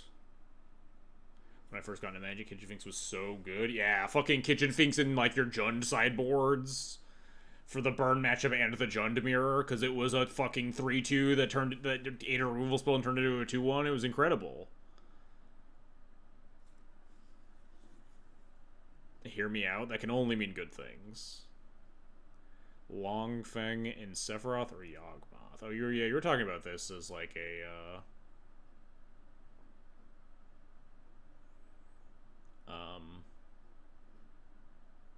enabler with like brood scale, right?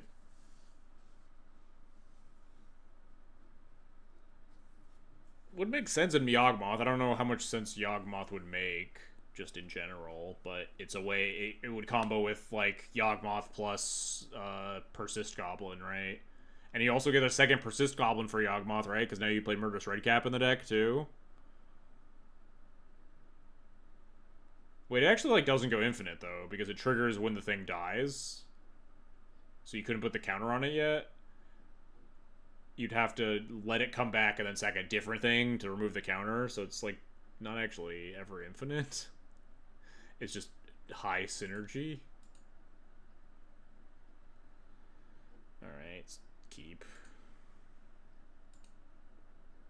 Nest of Scarabs. I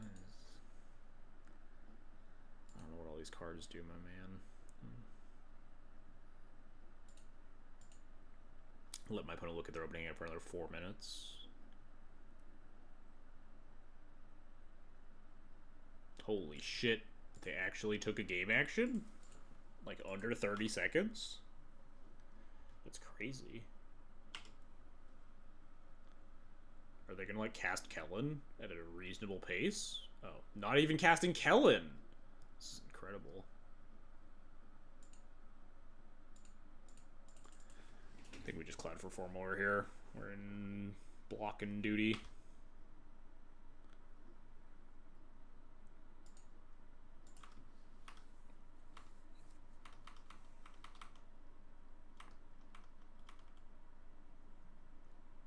It's like maybe a little tempting to play Dranath there while the Kellen's down, but this deck has like 900 cards that deal 3 damage.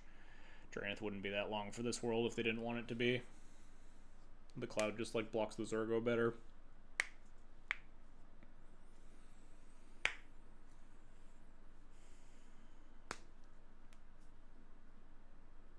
Yeah, Manamorpho is definitely one of like the bigger hybrid cards that gains playability. You just like shove it into all the Storm decks and some of the Spells Matters decks. Alright, we're back to 4-minute long turns. Is this card cool in mono white? No. This card's not cool in anything.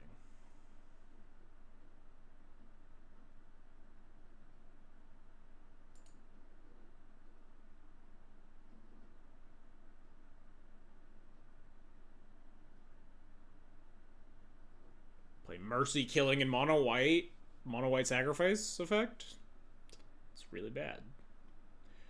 Damn, hybrid cards are really shitty. Did anyone ever think about that when people were like, we can't give the EDH decks hybrid cards. They're too good. The format's already so homogenized around the best cards in the format. What if we give them access to more cards? We found like 3 good cards.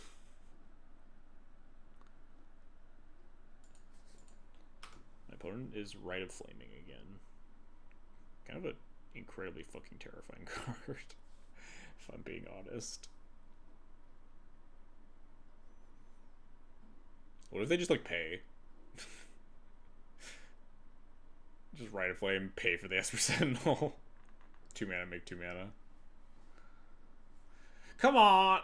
Thank you, thank you. Didn't take that long. I was about to be annoyed again. About the cast Rite of Flame, trigger goes on the stack, tank.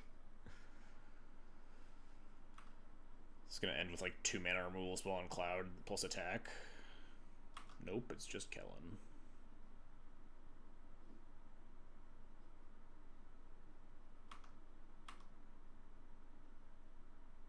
Why did we cast the Rite of Flame and then do a bunch of stuff pre-combat? Yeah, sure, Monstrous Rage. Kind of expected something to happen.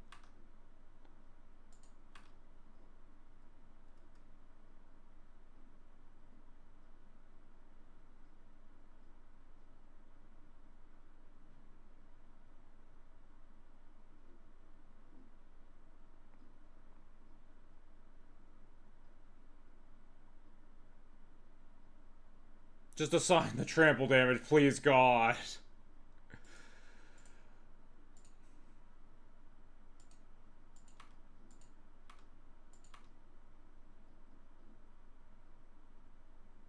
Does that make me want to do anything else? I kind of want a 4/3 Cloud, though. Problem is if they just have like a Bolt or something. I guess I have Esper Sentinel to put in front of the Kellen. It's not the end of the world. And I don't really have a good way to kill the Zergo right now anyway. Jiltoid gives me GT. Like, I could Jolted Awake back the Cloud and cast the GT and then not equip it, I guess. Or just, like, overturns it does. But that doesn't seem very good either. I mostly just want to stymie the bleeding, I think. I think I just would rather formal wear the Cloud and get GT or something. Block here, block here. This thing flips the following turn. And Jolted Awake back the Cloud again and get the Masterwork if we want to. I guess we have the Factory down. So that could, if we had the GT, we could do something. But I think I need to maneuver around the board first.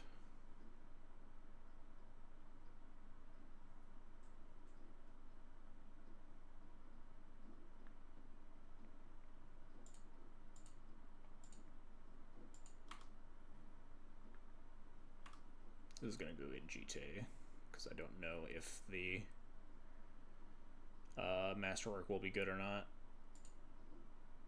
And we have the Jolted Awake to go, like, double up if we really want to.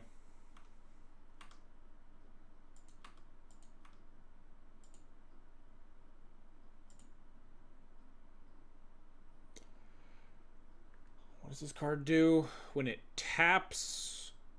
You blink a non-land, non-token permanent. Wow, this is like Felia before Felia, right? This is literally just 3 mana Felia that can't target tokens?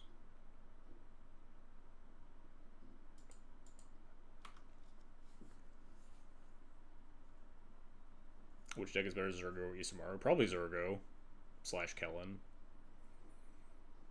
Isamaru, like, kind of doesn't exist. Cute and bad. Yeah, that's how I would definitely describe that card. Felia gets a lot better when you cut the mana cost by 1 and give it flash. Just hard cast the Detective's Phoenix. It's a 3/3. Let's have a think about how this turn's gonna go, huh? Because I could, like, not block with the Cloud to get GT triggers this turn. We would go to 9 life, huh? It's not the most comfortable life total I've ever been at. But it would be a 9 life with 4 GT counters. Which is pretty comfortable. Yeah, I think I just don't really want to block this Zergo. Not blocking gives me 8 life with GT. Yeah, I mean, it kills some stuff, but yeah. GT gain 8 seems pretty good.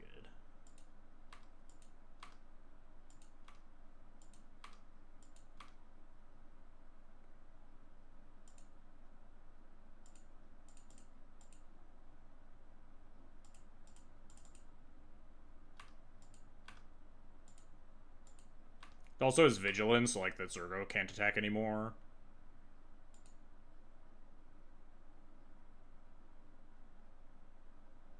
4 pyro. Don't fucking say that, man.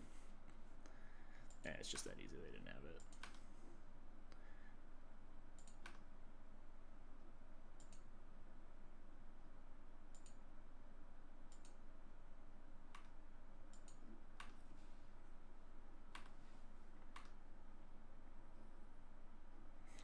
Quicken Fury. I don't think that's how that works. Savage Summoning Fury.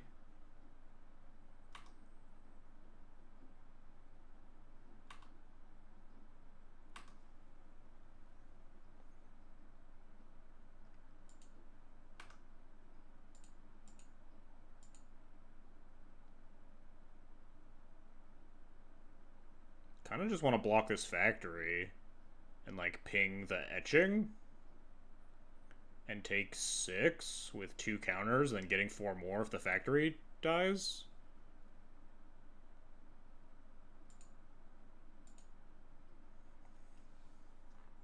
This seems like pretty fine. They have 2 cards in hand, and we're at an effective 7 plus 4 GT counters.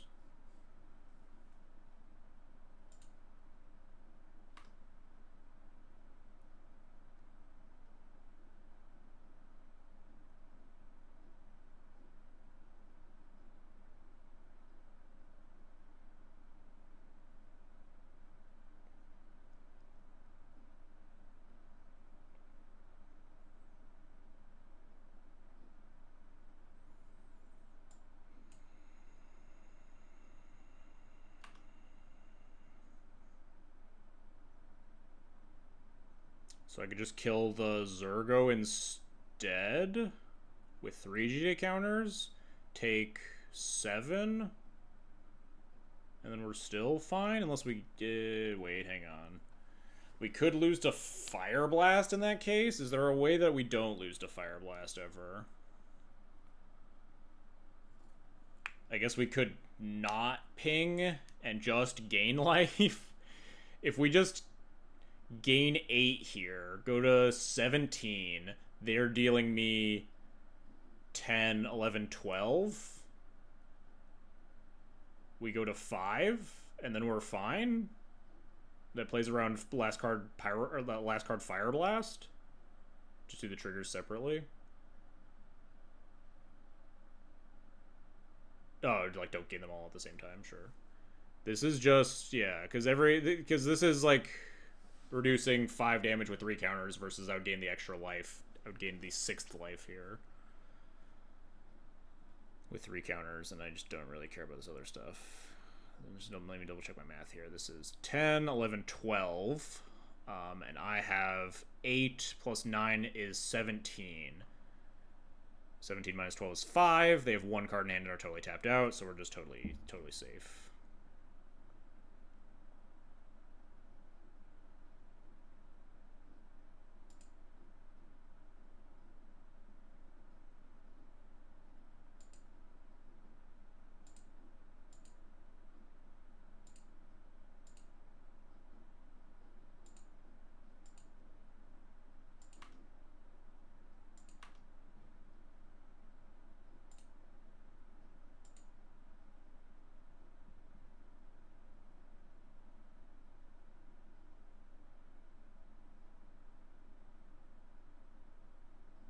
Actually, like 2 off lethal here.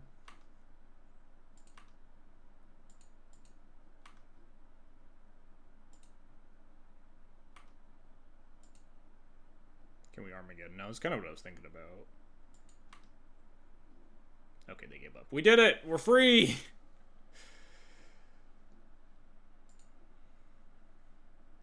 Thank the Lord. Alright, let's do our giveaway tonight. So what's our giveaway keyword? Nothing super fun and interesting has happened tonight. What about just hybrid?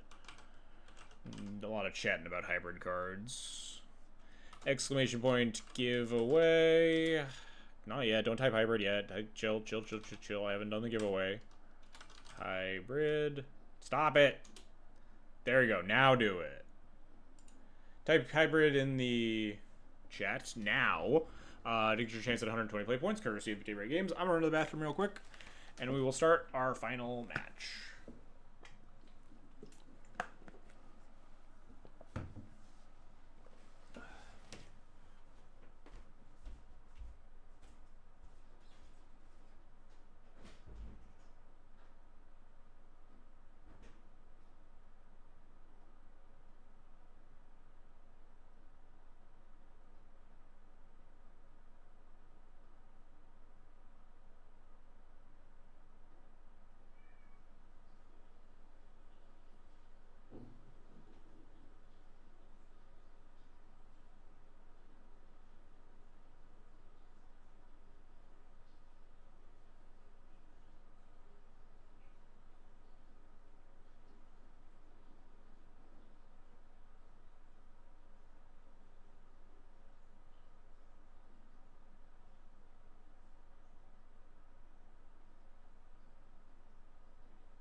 back.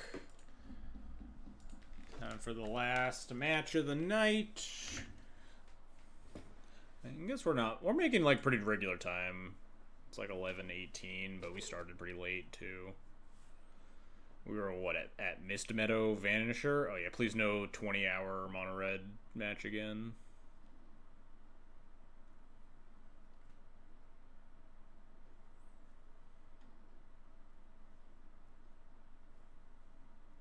The Murderous Red Cap we talked about a little bit.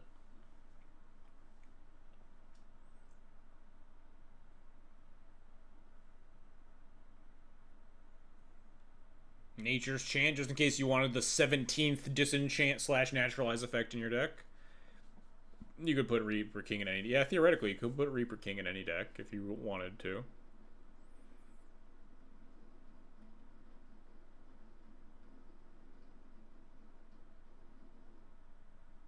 Noggles are fucking freaks, man. I haven't seen these guys. Jesus, like these weird, like, donkey head guys. Ugh.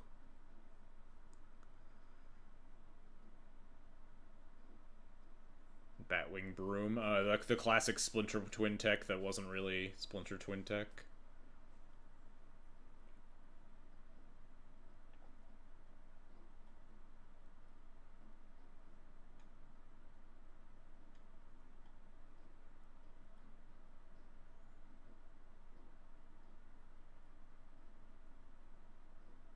We're playing against Japanese Fishermen.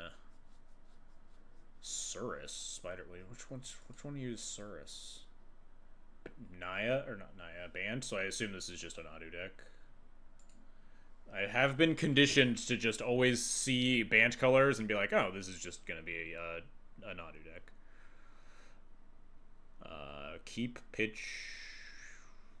Kind of want to pitch this Witch Enchanter a little bit. 3 lands. Swift Reconfig's not that good against a lot of creatures, but could come up. Play Cloud on turn 1.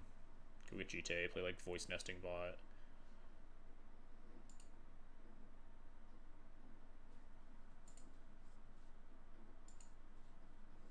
I guess we would pitch Plains. I don't think our life total matters, and if we draw more lands, Witch Enchanter can do something. But I hate pitching land. We're on the draw. We have 3 lands.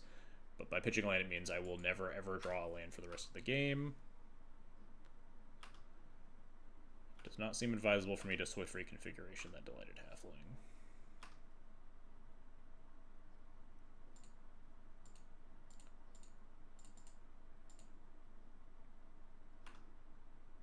Yeah, I think we just want to go get GT.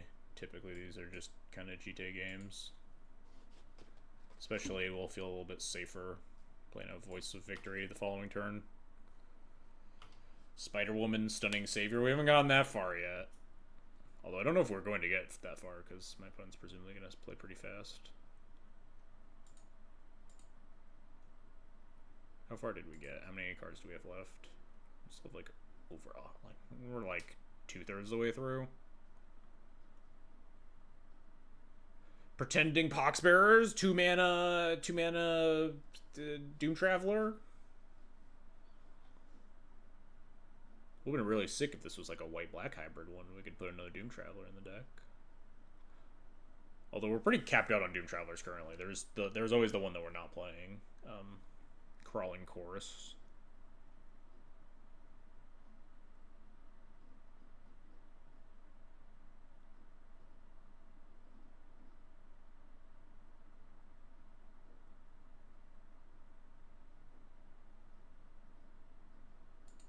Full disclosure, I did not read whatever this card does. What does it do on the back?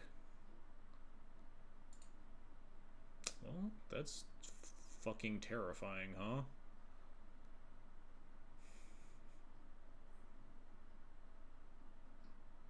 If they have Nadu, I guess we die. Can't really do anything about it, huh?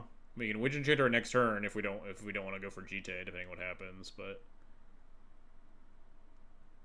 I mean, I think my plan is just Voice of Victory and Nesting Bot. I don't even think it's really worth holding up Swift Reconfig, because I don't think it's going to do anything relevant.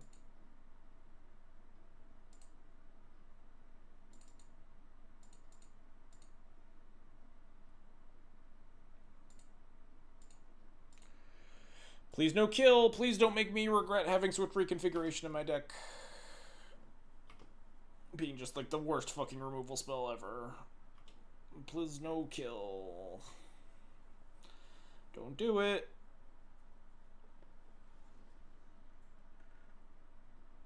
You wouldn't just have turn 2 Shuko, turn 3 Nadu opponent.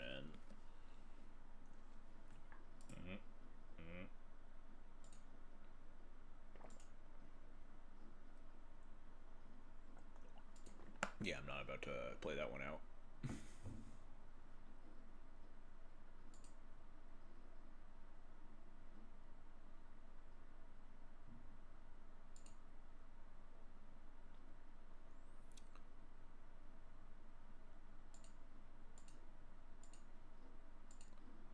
Alright, 2 lands, removal spells nice, Sigardizade is nice. I think this hand is just like very good.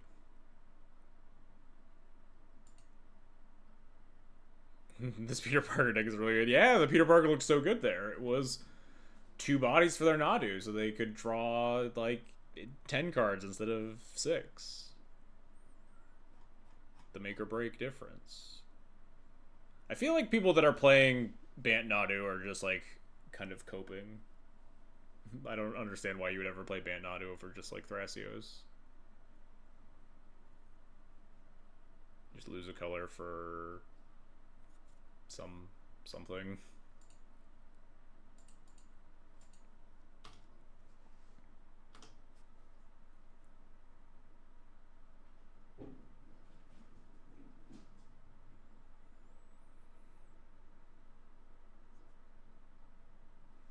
When I kept this hand, I didn't really think about the fact that Late Arms doesn't actually have any text. But it's still like turn 3 GTA on the play.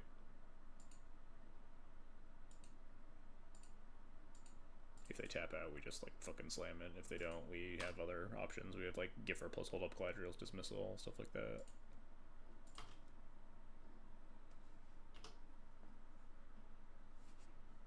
Oh wait, no, it's mana value, so I could have actually killed the Dryad Arbor. Fuck, I thought it was like power or toughness or anything else. I still think it's almost certainly correct to slam Cloud there. Just fucking GTA check them here. Don't let them tap out. If they answer my Cloud, we can like lay down arms, kill the play Giver or something like that.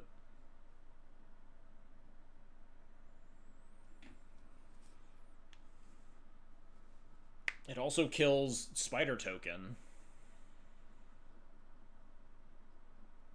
Nope, it doesn't kill Dryad Arbor anymore.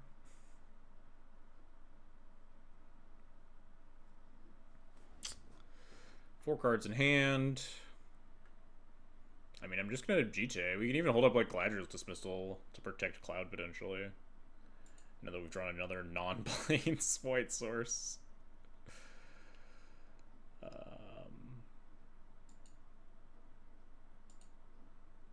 Yeah, I think we just send it.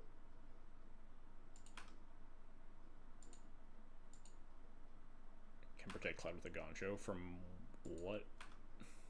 From their damage-based removal spells that have banned? I've been saying that Late on Arms sucks. Nah, Late on Arms is great. You just want like every 1-mana removal spell you could possibly put in the deck. It's not like every game is like this. I would say like pretty infrequently are games like this even. I think I'm going to cast Giver here. I guess holding up Galadriel's Dismissal protects the GTA though. From like an Abrupt Decay style effect. Not literal Abrupt Decay because they're banned, not 4-color, but like some sort of naturalize, Boseiju, what have you. So yeah, I think I will just actually pass.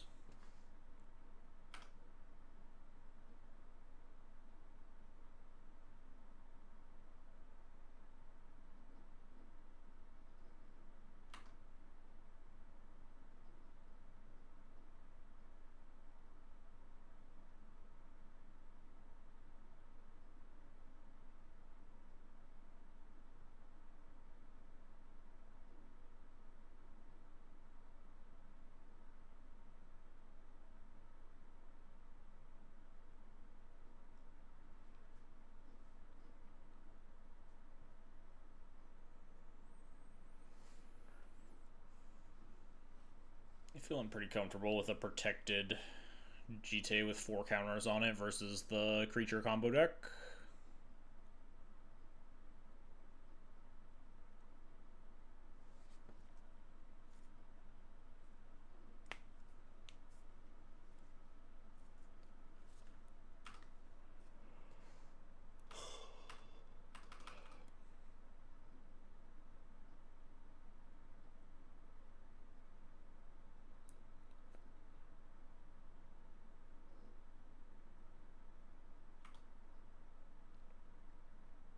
You got it, Chief.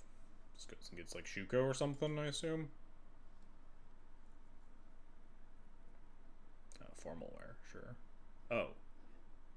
How do I always fall for this fucking shit, man? I was like, there's no reason for me to ever ping this with the trigger on this deck, right? It just always fucking happens.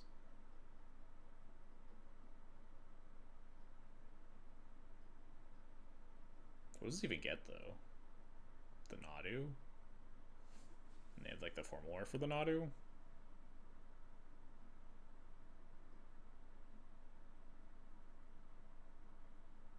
And then the Nadu's like a 5/6 to go with the Greaves. Wait, is this scary? I mean, they can't Greaves the Nadu. Oh no, they can Greaves the Nadu because it has a fucking 1/1 counter. God, I'm so... They can only equip it once, though, because then the Dryad Arbor dies. Hang on. How does this work? Galadriel's Dismissal. Yeah, I think it has to be Galadriel's Dismissal, right? But then it's just going to come back as a 6/6. How am I going to kill it the following turn?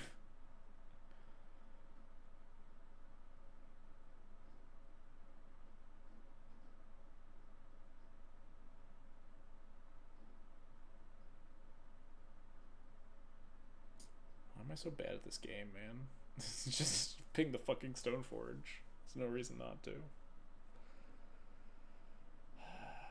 The problem is that even if I, like, kill it, there's the formal wear that I also can't beat. So if this equips over here, we can kill the Dryad Arbor instead, but then there's a protected Nadu in play. But with an active Jite, they'll never be able to get more than one trigger off the Nadu, because I can always just kill the thing. Well, actually, they'll have...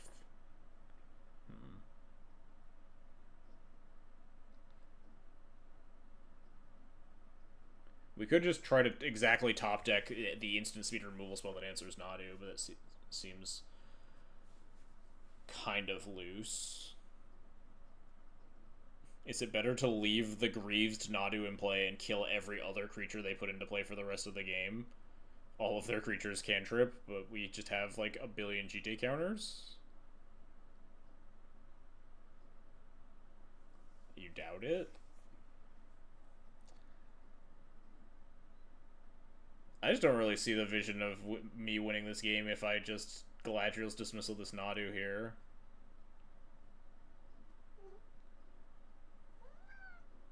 I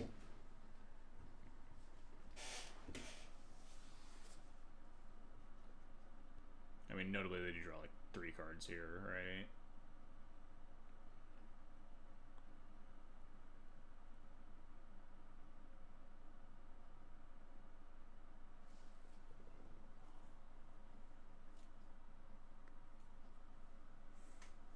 Okay, so every time you say okay, so you have like the worst plan in the world.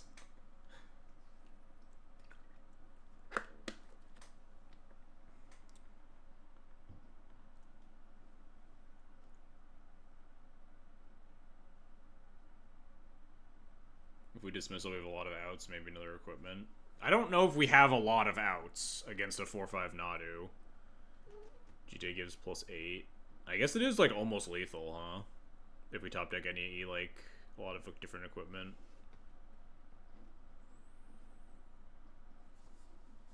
In addition to, like, Recruiter, Skyclave for the boots, Solitude, Plow, March of Otherworldly Light. Alright, you kinda talked me into it a little bit here.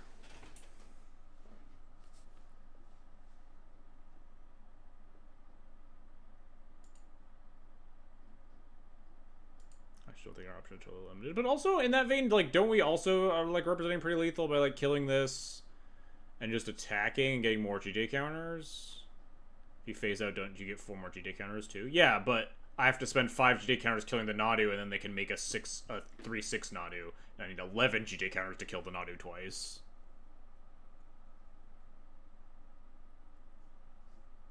And then they'll just get Greaves on it. If I don't do exactly that. I could also just, like, draw a land and then, like, phase out their whole board and just fucking kill them after, like, after letting this happen. I guess we could also draw, like, Lion Sash or Ghost Vacuum to beat the Formal War. Alright, yeah. I'm gonna Galadriel's Dismissal this, I think.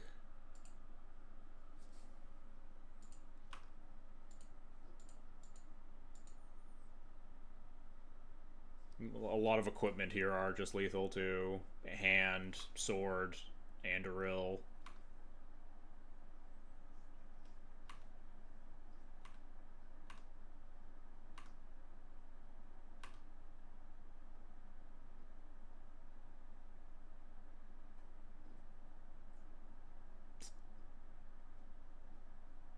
It's not very useful now, is it? Another non-white source. Or another non-planes for the laid-out arms. Not that that matters. If I had a fourth land that wasn't the Talon Gates, we could, like, do some fun stuff. Am I just supposed to dome them for 10, though? No, then they can get more creatures. I want them to spend a bunch of mana on the Formula for the Nadu. Which means killing those with 5 counters, though. Then we're just, like, never lethaling them.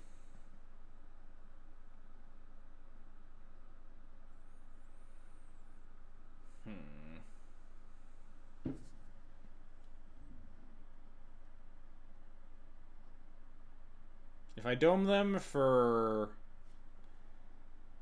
8 here, put them to 6. We keep 1 counter, get all the counters, kill the Nadu. The Nadu comes back with Formal Wear. We probably don't want to actually kill the Arbor, though, too. So we probably only pump twice, then. Ugh. Play Giver, let them try to combo and kill Nadu. I don't understand.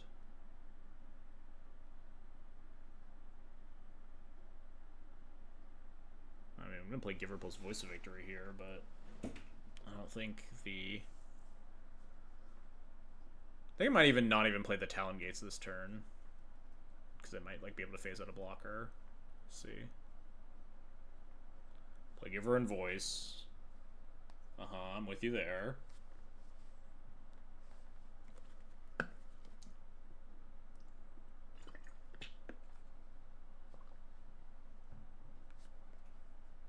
Kill the Nadu. Still understanding, yes. This was all part of the plan that I was talking about. How many GT counters I'm saving to clean up the Nadu. Let them use their mana. Replay the Nadu, sure. Still understanding.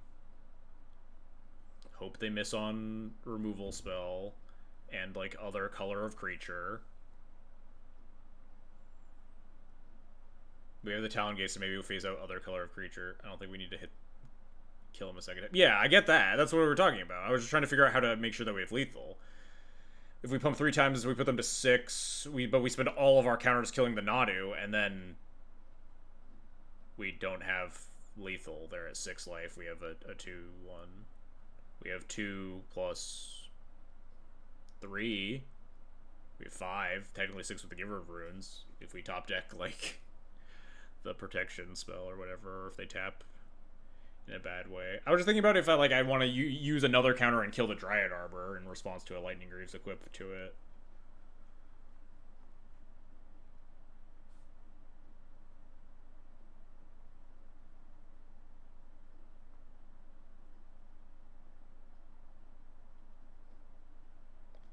Ugh.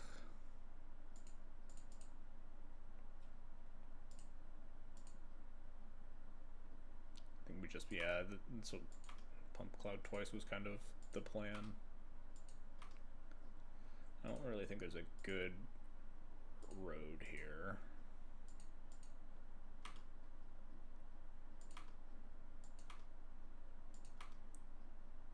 Hot take, Nadu sucks. Relatively cold take, I would say. Maybe do we just like leave Nadu in play too? Like they draw 2 cards off of killing the Nadu, and then they just draw more cards. So like killing the Nadu absorbs 3 mana, but also like just draws them 2 cards. Maybe I just hope that they don't hit that many creatures with their like Nadu triggers. I don't know. I don't think we have a lot of avenues to victory here. I should have pumped more times if I was going to decide to do that very last minute. I mean, Nadu literally shouldn't exist. It is objectively a design. It's like definitionally a design mistake. It was a mistake via R&D.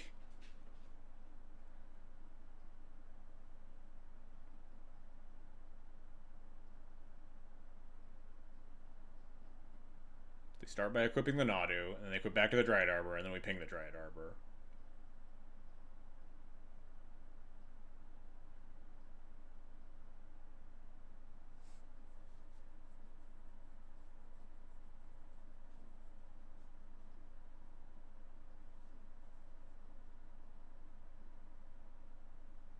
I feel like this kind of ended up being the plan that I wanted to enact on the previous turn, where we just let the Nadu get the Greaves and just try to like ping off everything else. Kind of think that was maybe the better plan. But there were like a decent chunk of outs. How many outs did we like actually have to kill there? 1, 2, 3, or like close to kill. 4, 5,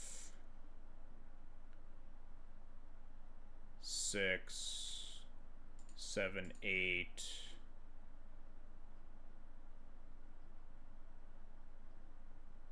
9. Lion Sash is 10. Ghost Vacuum's 11. Flute is 12. Alright, we had to look at a lot. We did add a decent chunk of good draws, actually. Like 12-ish. 13, the March. We didn't have the 4th land for Parallax Waverwitch Enchanter.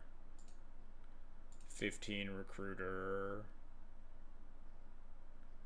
Honestly, 16, Ranger Captain, I think, because I would stop the Formal Wire for a turn, and we'd probably kill.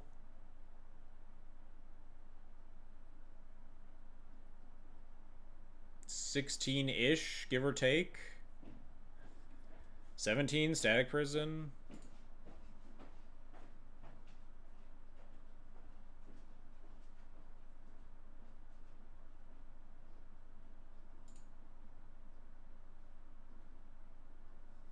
Yeah, I think there were like 17-ish. I think we were approaching like 20% odds. Yeah, I counted Plow. But again, let's think about this fucking Jackrabbit just being the goddamn unexpectedly absent again. I think this Jackrabbit needs to go. I'm sorry. You're my favorite card. I love you, Jackrabbit. We just need to cut this for like more instant speed removal. Jackrabbit has done nothing and been much worse than instant speed removal for multiple times this game. What does this even get?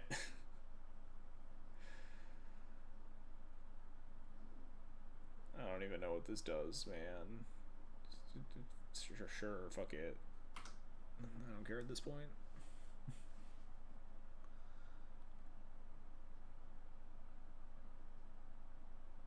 What if Laydown Arms was unexpectedly absent? Yeah, I mean, what if any of our cards in our hand were speed removal spells? But specifically, Jackrabbit was one we were talking about as being a regular underperformer, not the removal spell against like the Manador creature combo deck. The Lightning Greaves kind of got us in that we were never able to lay down arms to Dryad Arbor. Except for like that turn 2 where we maybe could have.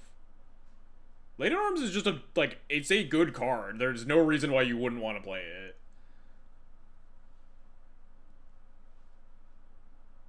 It's approximately as castable as On Thin Ice in the average game. Given the amount of 1-drop creatures in the format. And obviously it just scales up pretty easily. It's just a good card. In a format that's just all about removal spells. Sorcery doesn't hit big things. Have you heard of Portable Hole and the other Portable Hole?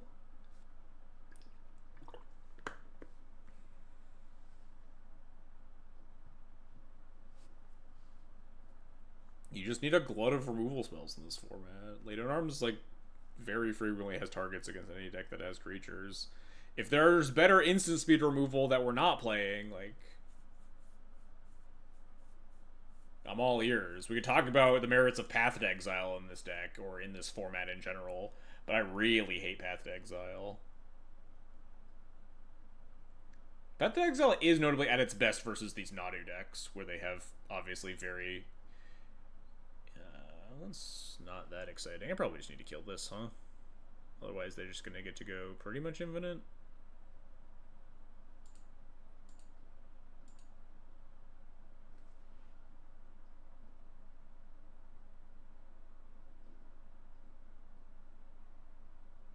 Creature, not great. Not a land, nice.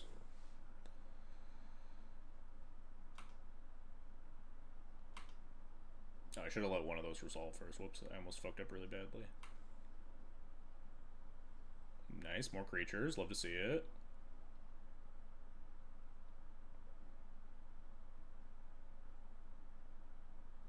Just keep missing on lands.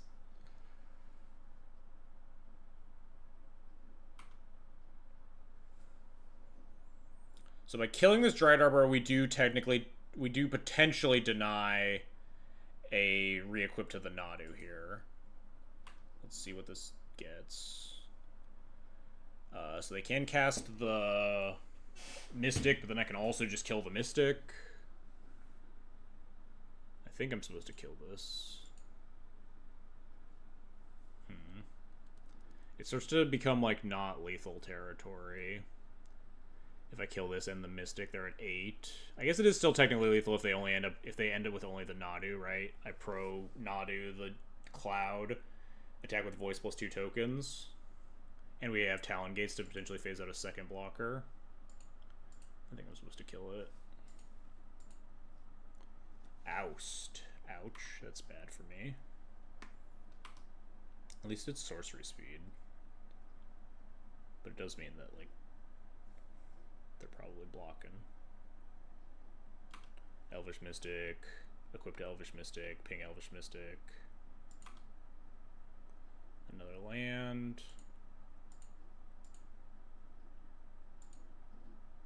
Nomads. I mean, I guess we kill the Nomads. It actually doesn't matter a lot, it's just a 1-drop creature. Suppose they could cast Endurance in response to me killing the Nomads and draw an extra 2 cards. But we're also rapidly exiting having lethal territory.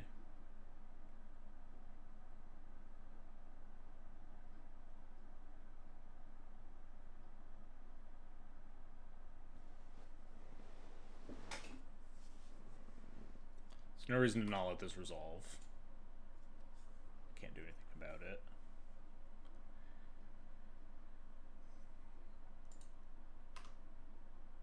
Draenith Magistrate.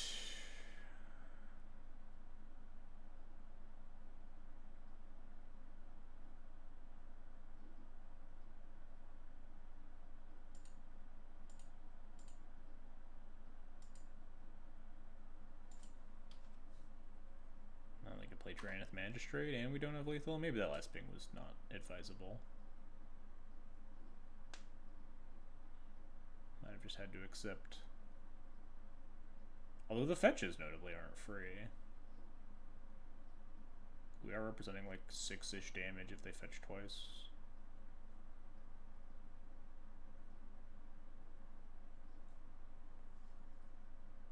Can't really complain about their Nadu flips either, because we got really lucky on the Scythe Cat Cub Nadu flips, which were maybe the most important in terms of conserving GT equity.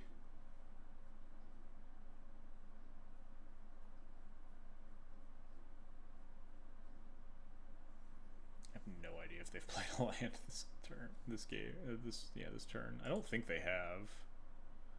Pretty sure they've hit all 3 of these, and it's their turn 4. They had these 3. Although it doesn't really matter if they haven't played a land, I guess. We know 7 of the cards in their hand.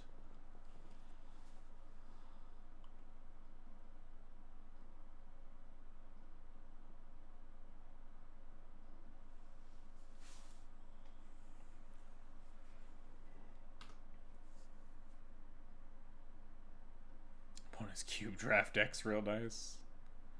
Oust the Cloud, sure.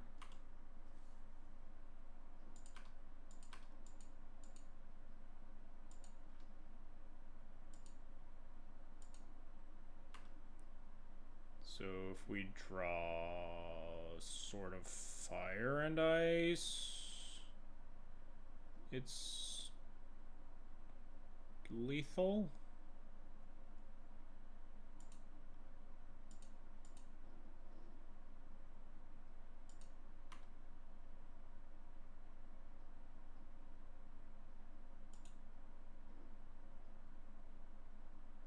Damn, if they just killed my Cloud here. Could actually have won. Although they're a banned deck, they're unlikely to have just killed Cloud versus exiled or otherwise removed it.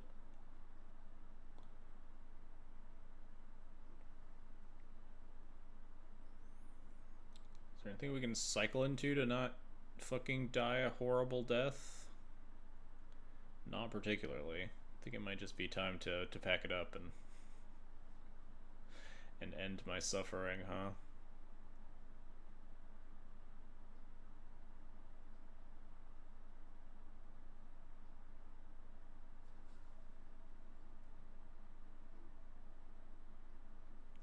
They didn't like, sir. I guess no, because they wanted to.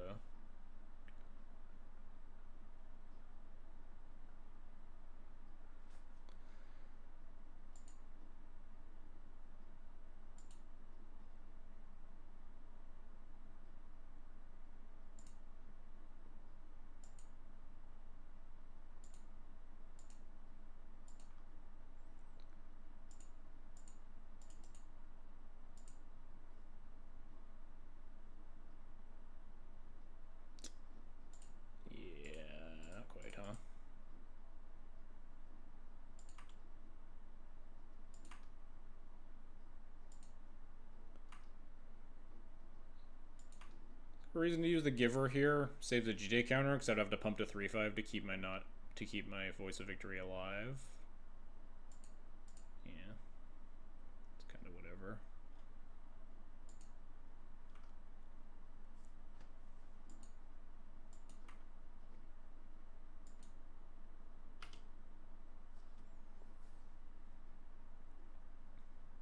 I think they're just gonna formal wear back this Nomads in core and kill me.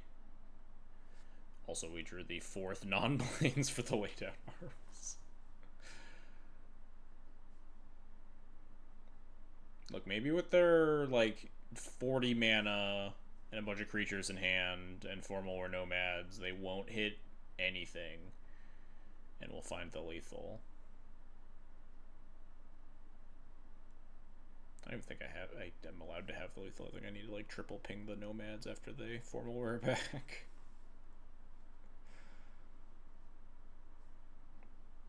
Opponent evaluating whether or not the fetch land is worth the surveil or whatever.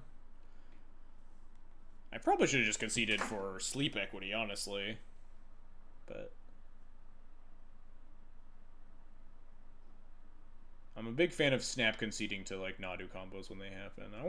I'm curious. After, like, going back and looking at all of our available top decks to just win on that turn, I do think it is probably correct to take the line that we did. But I am curious what the world would have looked like if I had let the Nadu get equipped with the Greaves and pinged the Dryad Arbor on that turn, and how that sequence ends up working out.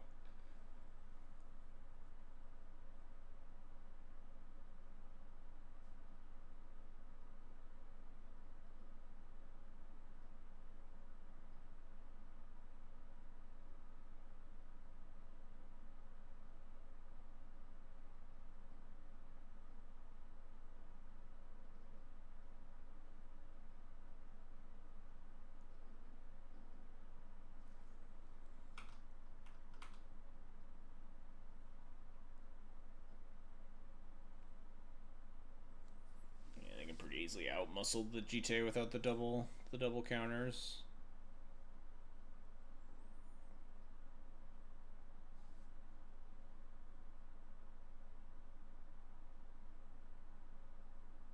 Then the giveaway while we're sitting here, huh? Any last minute hybrid typers in chat? Get your type in hybrid in the chat. Get your chance at 120 play points. And the giveaway while my opponent's figuring out the best way to tear me apart with their Nadu Lightning Greaves. Exclamation point giveaway. Mush, mush, mush, mush, mush, mush. Congratulations.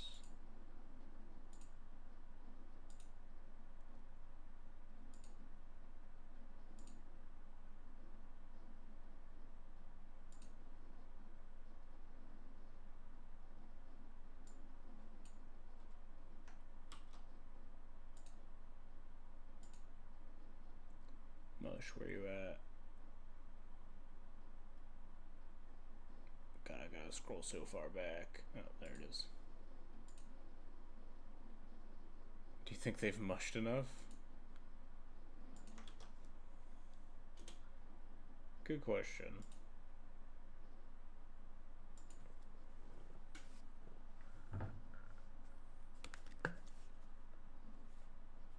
This is why the legacy rounds in Eternal Weekend were going 20 minutes over time, huh?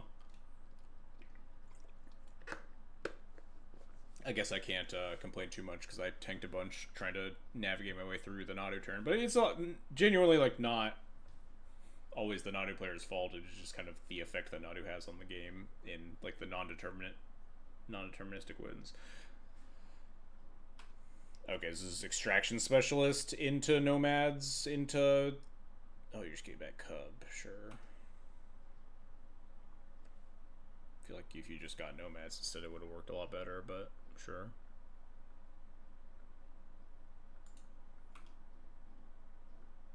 Oh, there's a Femrate. I'm done here. I'm good. Peace. Please let me live. Or not let me live. Let me go. Free me.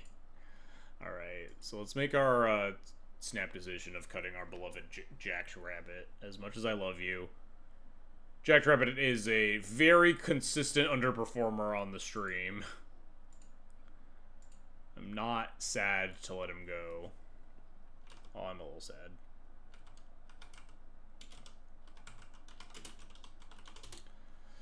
There's something to be said, too, about my, like, evaluation of, Path to Exile. I stand by it being really bad in a lot of matchups, but I think it is really good in the Nadu matchup. Very cheap, instant speed removal that can tag anything. And, like, specifically against decks that can't, like, utilize their commander for a ton of value. Like, you can't, like, you path an Aragorn, they untap and cast Aragorn again, or you path a Felia, they untap and cast Felia again, or whatever, and it's just, like, really bad exchange of resources. But if you path, like, a Nadu or a Nomads, they get more mana, but also that card is, in fact, gone forever. So maybe there's something to be said about the efficacy of Path to Exile in this format. Also feels like it's time to start thinking about fucking Isolate again. I was really high on this card when the format was like Tameo and Slimefoot and Squee. Speaking of like really bad removal spells, might be time to bring back the Isolate. Granted, none of that would have fucking mattered if I just killed the stupid Stoneforge Mystic. God damn. Just so many times that it starts to get late at night and I just like see a thing. I don't know what it is about this stream, but every time it's just like, oh, there's no reason for me to ping this right now. The thing that comes to mind is like there was like a Exerted Glorybringer versus Scion of the Ur-Dragon or whatever. And I was like, oh, why would I ping this tapped Glorybringer? I can just wait on my GT counters, and then they Eldritch Evolutioned it into the thing that cheats the Scion of the Ur-Dragon into play. It was just a huge fucking disaster, and just feels like that happens a lot. And when your gut says, hey, what's the downside versus upside of me like just killing this creature right now? I think more often than not you're supposed to just fucking just murder the creatures as fast as you possibly fucking can.